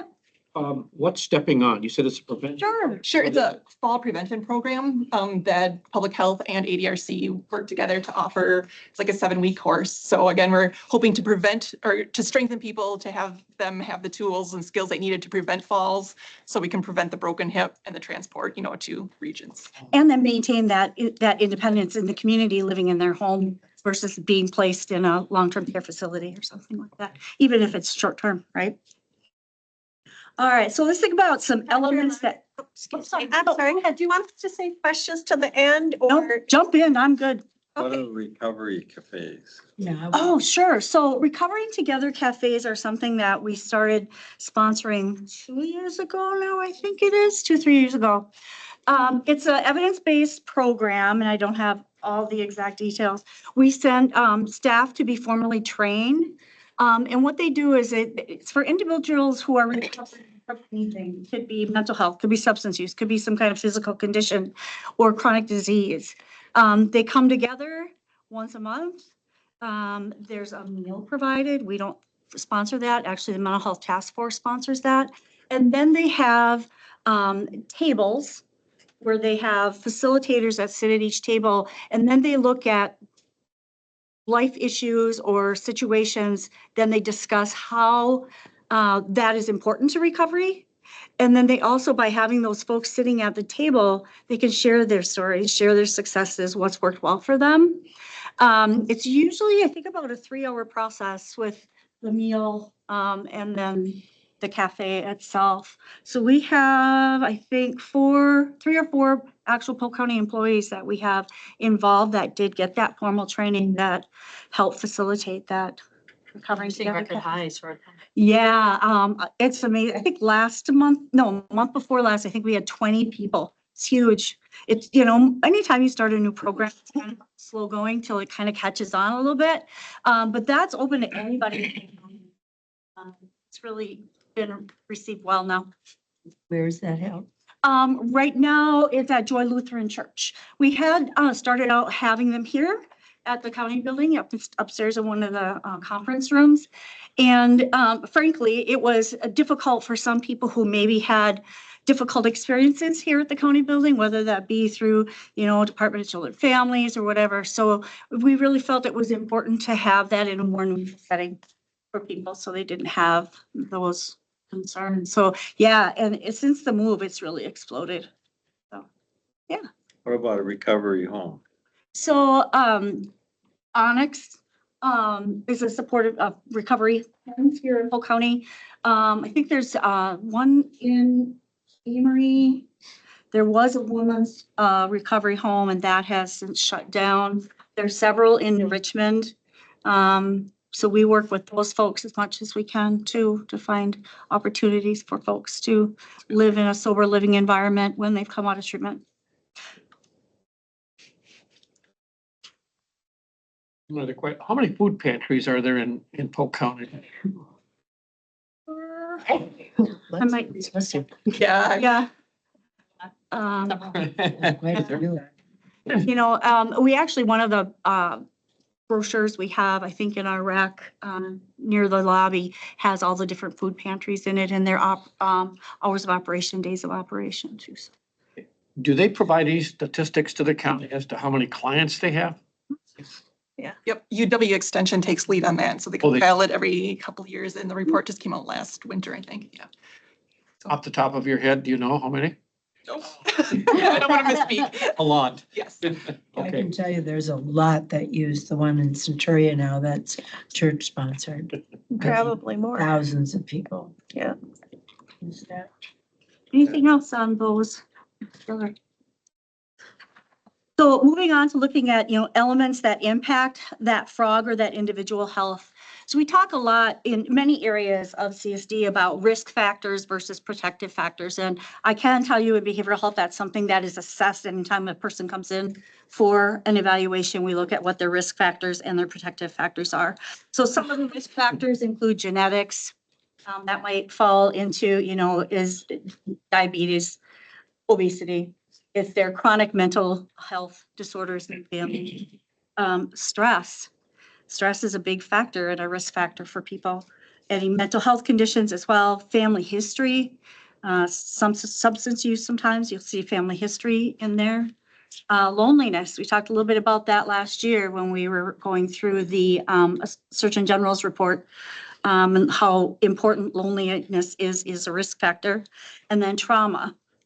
So we look at the protective factors. So the things that help people stay healthy include, success in school or at work, having a good peer group, a solid informal support system, right? Good coping skills, problem solving skills, presence of mentors, whether that be a formal mentor through a program or just an informal mentor, having stable housing, stable or steady employment. These are some examples that we talked about, but I'm curious from you all, if you have any other thoughts or ideas about what other supports are available in Polk County that might increase protective factors for folks. Bill. Just kind of a sidelight here. Tanya, thank you for putting out that newsletter. You're quarterly now. One of the things that I saw in there, and I kind of picked on Lee over here before, and I'm hoping she comments on this. I was absolutely thrilled to see this program in there called Showing Up. Lee ran down to her office and picked these up for me. Truancy. I mean, I'm looking at protective factors here, success in school, good peer group, good coping, problem solving skills, presence of mentors. I want to hear more about that. I fought truancy going all the way back to 1987. I'm not as old as John, but I can remember back that far. When that statute first came out, when they changed the age from 18 to 17, as far as juveniles and adults. And we fought this every year. I'll go all the way back to Judge Rasmussen, God bless him. Truancy cases that came before him. We always had to come up with some other ideas other than coming up with a punishment for kids. This is excellent. Yes. Tell me about it. I kind of glanced through it a little bit and I'm seeing some great stuff in here. Yeah, so this is a diversion program that we're currently using in youth justice, and our family support workers are trained in this. Our youth justice workers are trained on this. So the purpose of this is if we receive a truancy referral, a habitual truancy referral. So this right now excludes citations, things like that. We have an opportunity to meet with the family and offer this curriculum. And it's done in 5 to 6 sessions, 1-to-1, with one of these trained workers within the unit. And they meet with them in their home, their natural, I guess, wherever they want to meet. And they go through this workbook. And this workbook, I haven't gone and participated in the training, but it's more about like decisions you make today and how that impacts your future. And it's also about building a connection with this youth too. And so the hope is that through this diversion program, this kid starts showing up for school, right? And then starts showing up maybe for family and friends and life, realizing that they're important and they matter. So we just started in the last 6 months, and we're doing a pilot program right now with Unity School in a group setting. So this curriculum can be done with a group of people or individually. And so we've got a family support worker working with Unity School doing this as a group setting. And we're, hoping to reach out to more schools to do this. Mr. Schiefer and I were talking last week about how can we expand this, maybe more in the county. So hopefully more to come. But truancy, I can say from a youth justice perspective, is one of the hardest cases to supervise. Because we can issue citations and we can put them on a court order, right? That says you have to go to school. Unfortunately, that doesn't do a whole lot. It's education is a value system in a lot of families, and some families just don't value education. Or there's other barriers, right? For reasons why that kiddo's not getting to school. Some of them could be medical illnesses, some of it could be mental health. So it's kind of getting to that root cause, because what we know about truancy is it's a symptom of something bigger going on in that family system. So making that connection, working on that rather than that more that punitive punishment piece is our goal. Keeps Joe out of court on Monday intake. Yeah, and we don't necessarily get involved in the, the ordinances, but a corporation council handles those for us, but So this is not the same diversion program we're talking about for it is, citations. it is. Okay, so just yesterday, we met with the judges on this, implementing this diversion program at intake for citations. So rather than having a young teenager have a couple $100 fine that they're probably not gonna pay, or more likely their parents are gonna pay, offering this as hopefully a solution to their financial detriments that they may face. And overall, we want compliance, and that's attending school or a suitable alternative to school, whatever fits for them. So, very timely question. We just met with them yesterday, and they've agreed to introduce this to the students at the initial appearance. Yeah, I think, I don't know how many, issues or how many ordinances there are, but we have to get people trained up in the county, but I think there's possibility, maybe through CJCC and their case management helping out, or other people within CSD, but I think more discussion about this. And there's other curriculum too. So we have another curriculum for sexting and texting that we also use as a diversion too in youth justice. So if a child is referred to us for an unlawful use of a computerized system, maybe cyberbullying or inappropriate sexting, we have a diversion. We have a curriculum that we can work with them on that. Try to divert them from delinquency petition. Do you ever have a number of how many homeschool kids we've got in the county? I don't have that number. That's, the school districts would have that, or DPI, state DPI would have that number. The homeschool system is completely independent of the county. There's no accountability for the parents having any kind of. No, not through Department of Children and Families. That's unfortunate. The only accountability would be that they have to be enrolled in it. Right. For us, because if they say we're being homeschooled, but they don't go through the process, then they'll be truant, and then we're enrolling it. But as far as someone checking a curriculum or testing or anything, there's no none of that. I think, and Lee, of course, was here, when we had teen court, way back when, in the county, the teen court referrals that we got from school, because I coordinated that through Unity, the referrals that we got were most of them were on truancy. So we had to come up with ideas, basically diversion ideas on what we were going to do with kids from other schools, and programming that we had to come up with. So this, I like to see in writing. I wasn't smart enough way back when to write this, so I'm glad that they have come up. I'm glad that they have come up with this curriculum.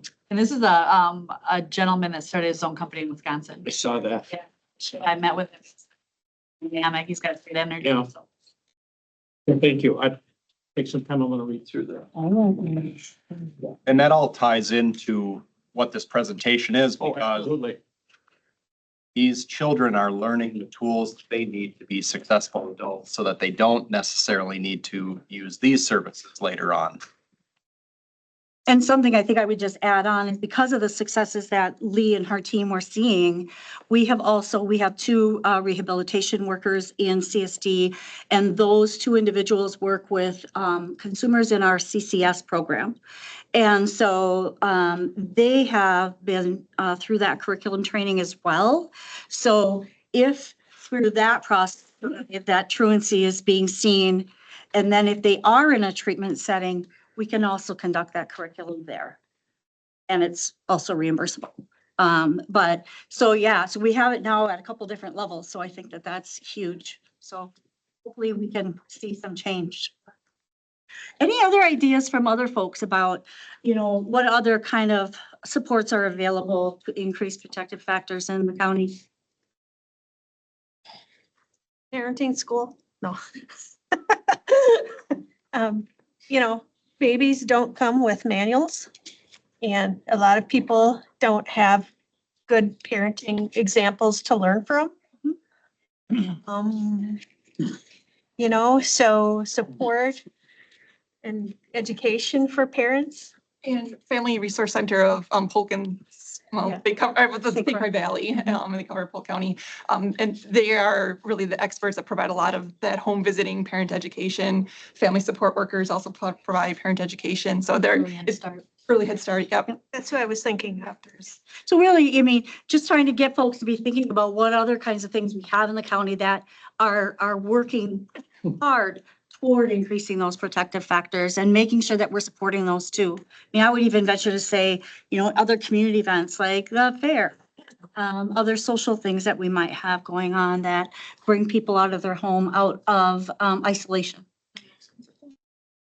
I totally agree. The family, the social and spiritual supports in the community are really important because as the resources for just doing county things go, it always takes, to work together, community and, private and public working together, I think is really important and getting out because there's so much phone and media use for these kids and that really promotes loneliness.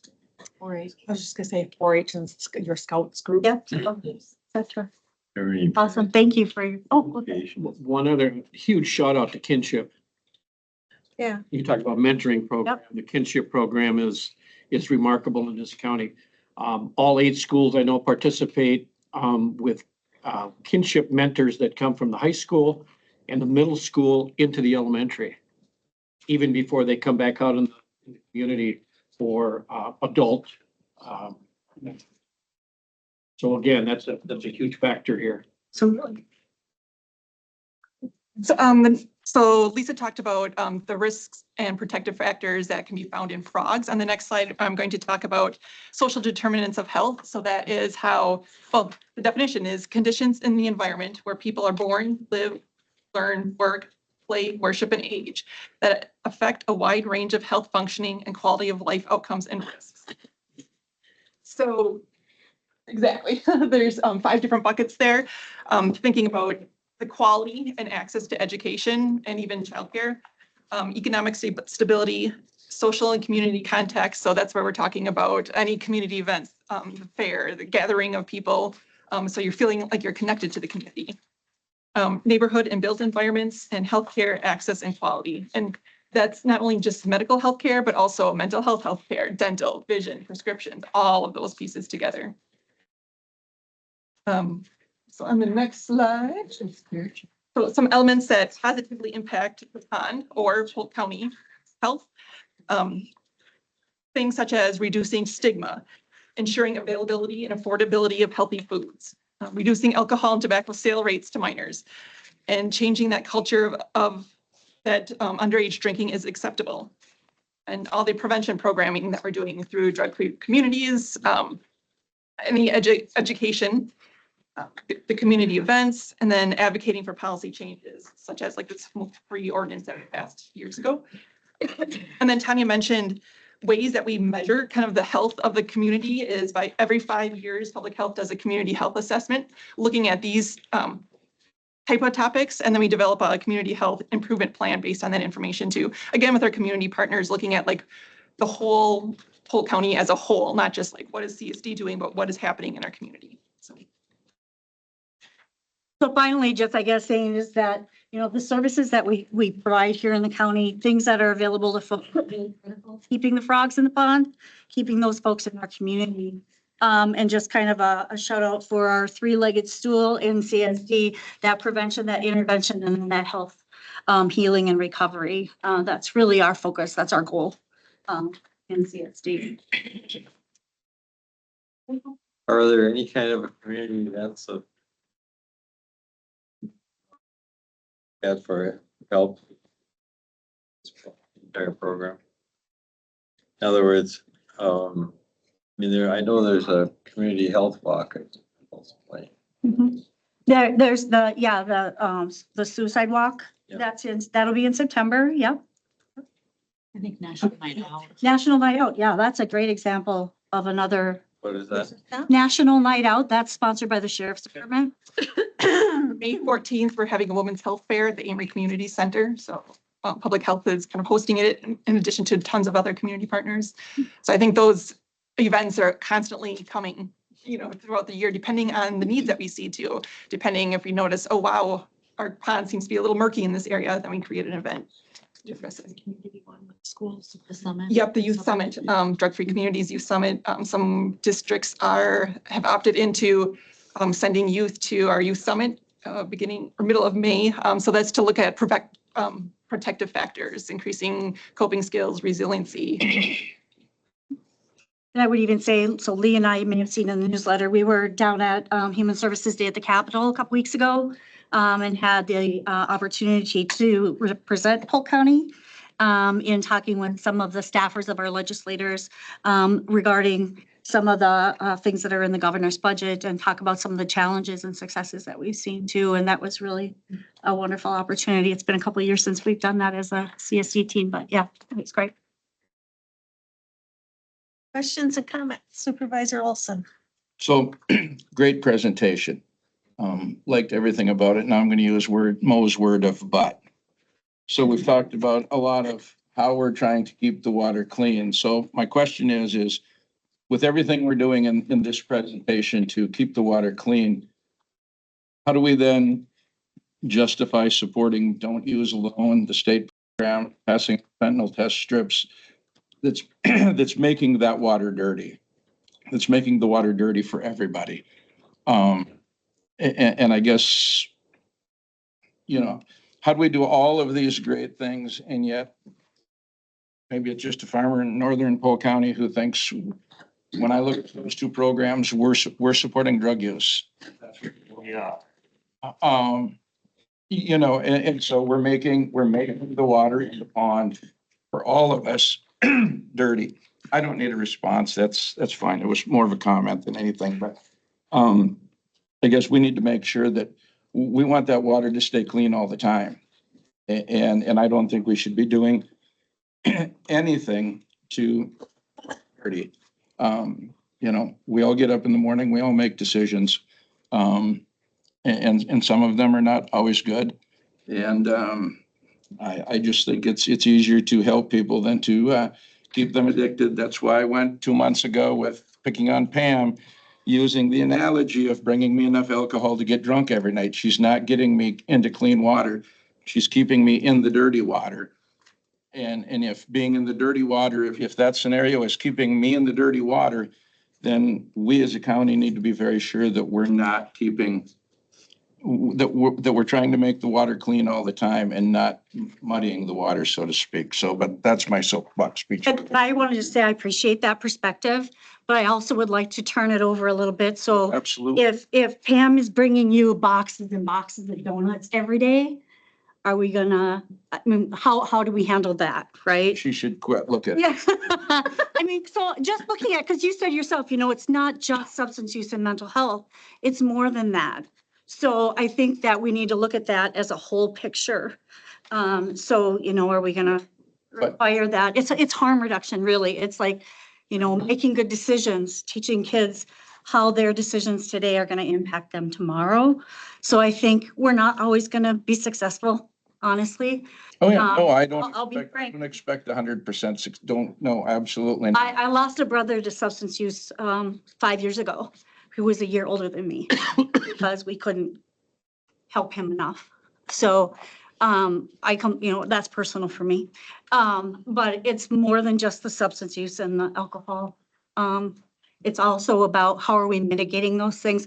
How are we helping people to not use?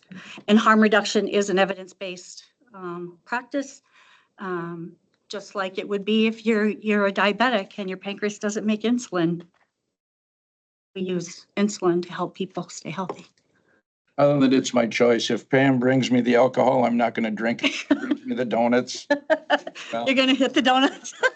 But at some They're gonna point, do it it. comes down to my responsibility to not drink the alcohol, to not eat the donuts, to not take the drug, to not drink the 5 cans of pop I drink every day. That's my responsibility. It isn't our responsibility. You lead the horse to water, but you can't make him drink. That's right. But Dr. thank you for the presentation. It was very, very good. My comment on the overuse of any substance, whether it's food or alcohol or fentanyl or other drugs. And I think that sometimes people make poor choices and they don't realize the excess of what they're consuming.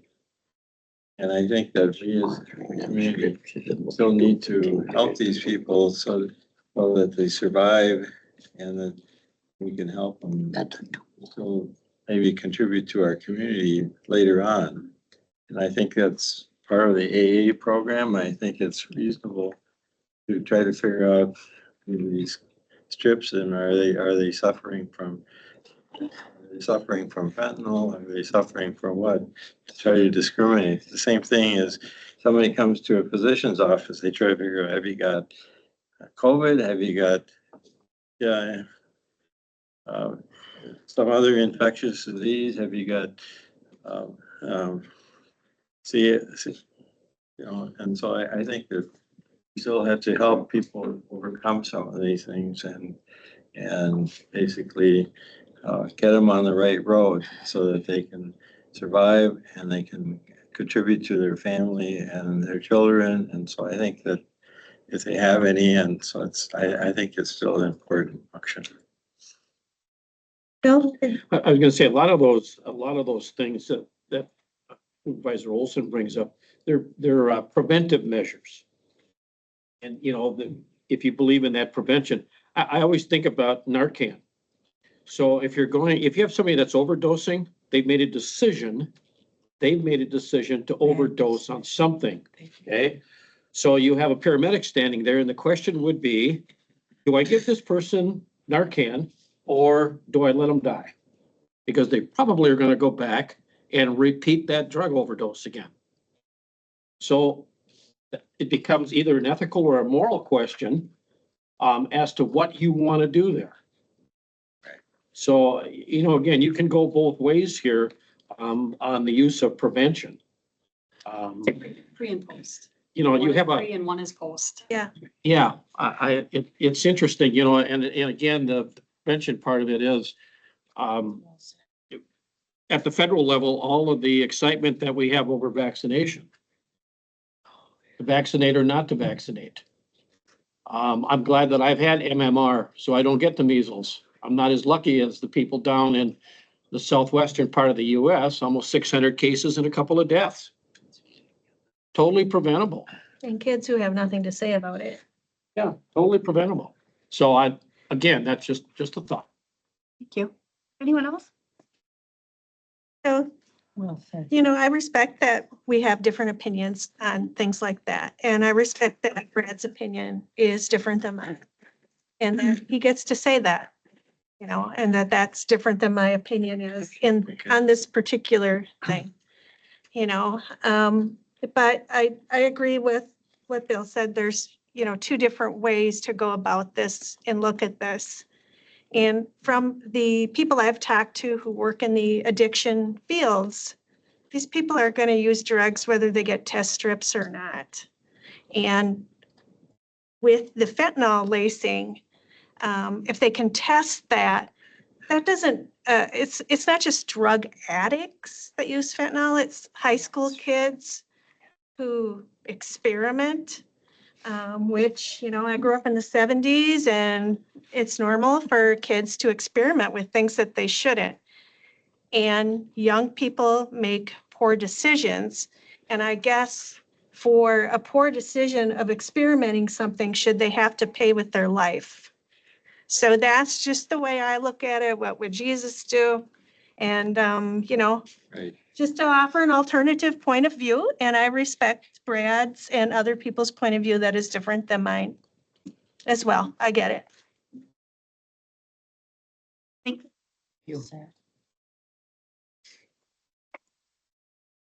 Okay, so are we done with that? We're good? We're all think good? so. We're all good? We're all smiling?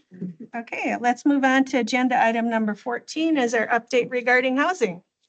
There's no update at this time, no other applications. You get a gold star. That was quick. Get the gold star for that. Yeah. Keep her moving. Is that first project still on in Amory? To my knowledge, yes. Yes, it sure is. Yep. Going blazes. Pardon me? How many units? I believe it's 46. Yep. Okay, agenda item 15, communicable disease report. Yes, overall influenza activity is low. Infections are increasing though. So in the month of March, we've had 2 influenza hospitalizations, 3 COVID and 5 RSV hospitalizations. We have not had any new pertussis cases since the end of February, knock on wood.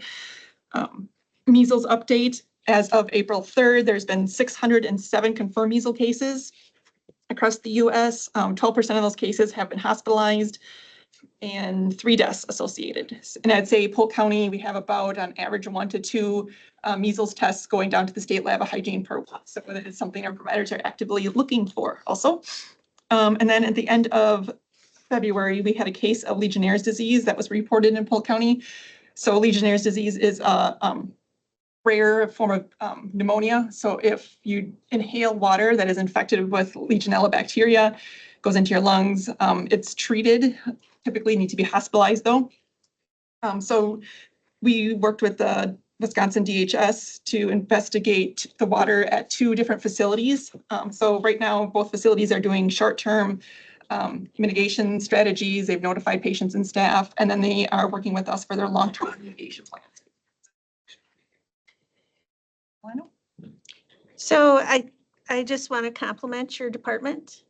From what I understand in the handling of the case of Legionnaire's disease. That's, something that kind of maybe scares people to hear that we had that here locally. I just want to compliment yourself and your department for, and everybody who was involved on whatever level on how well that was handled.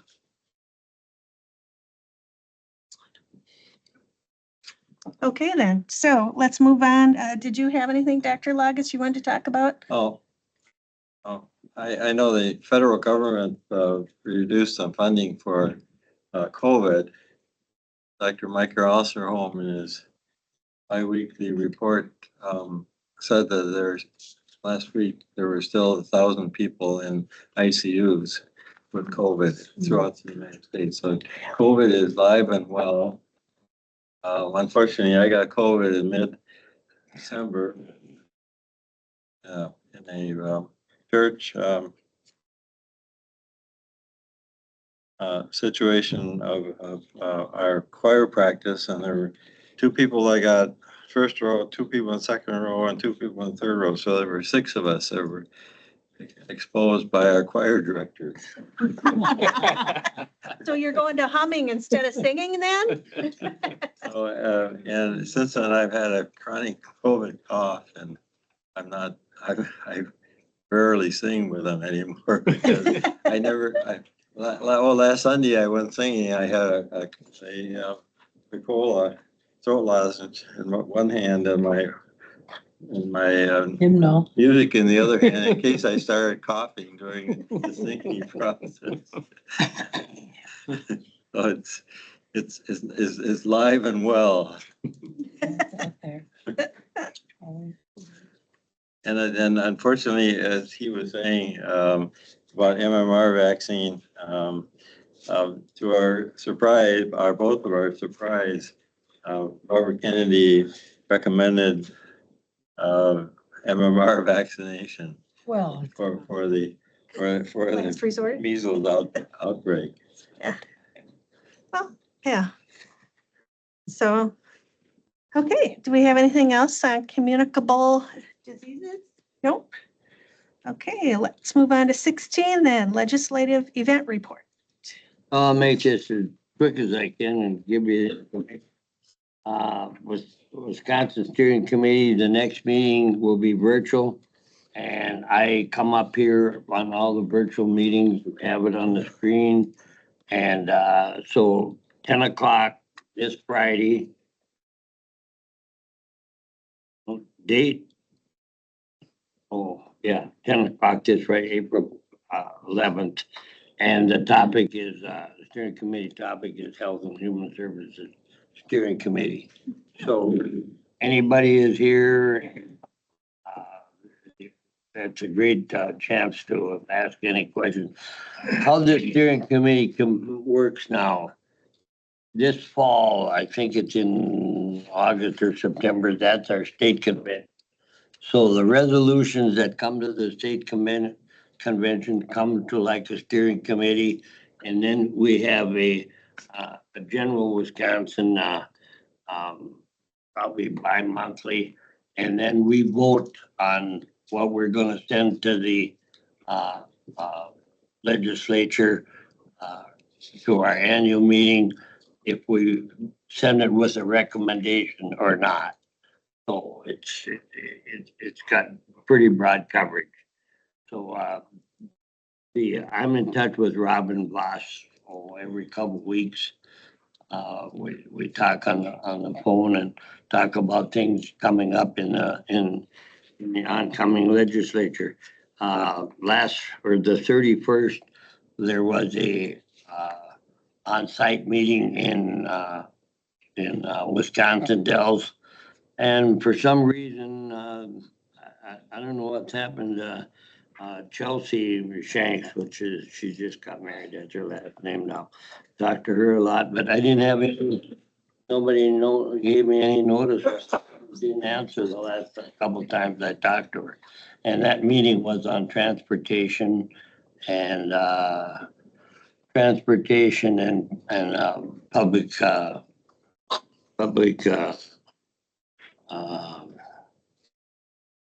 not public health. Safety. Public safety. And so I didn't know about it, so I didn't attend that. I gotta find out what happened to Robin, so I'll check that out today, but Friday, this coming Friday, 11 o'clock. Just come on in here and I'm probably be the only one that can talk. You can talk to me about something, and it's a virtual meeting. It's very, very informative. Good to know. Thank you, John, for giving us that update. Just in case anybody gets mixed up on Robin Voss, that's our coordinator here. She's the gal, and there's also a Robin Voss, that's the head of the Wisconsin legislature. So when I'm talking about Robin Voss, male or female. Interesting. Yeah, I was wondering. Good to know. Yeah. Yeah. So, We shouldn't have said it, John. I mean, it sounded way better. Yep. With everything. okay, so our subject matter for our next meeting. We have our work plan. We talked about that, you're going to be working with on the ordinance. So we'll have that on the agenda as well. Our next meeting is May, budget priorities. Yeah, well, never too early, right? Yeah. Does anybody have anything else? Am I forgetting anything? Well, I don't know, it isn't really a subject matter, but just wondering again, could we get a list of all mandated and non-mandated services that the division does and just be put in our packet for next month? Sure, that's Is good. it informational? Sounds good. Staff, that's a doable thing? Okay. Is that going to be countywide? Mhm. Because we had created a document. A county-wide document that was done. So, That would- yeah, Brad, what are you looking for? Is that what you're Yeah. looking for? Countywide? So it's been done. It's been done, yes. Okay. So does it need to be updated or something, or just? We need to take a look at it just to refresh it to be Okay. sure, but yes, I think it was pretty inclusive. Okay, sounds good. Make a motion to adjourn. I'll second There it. you go, second. Okay, motion made seconds to adjourn. Any discussion? Doesn't sound that way. With that, I'll call for a vote. All in favor, say aye. Aye. Opposed? And motion carries. We are adjourned. Your son shouldn't have the calendar.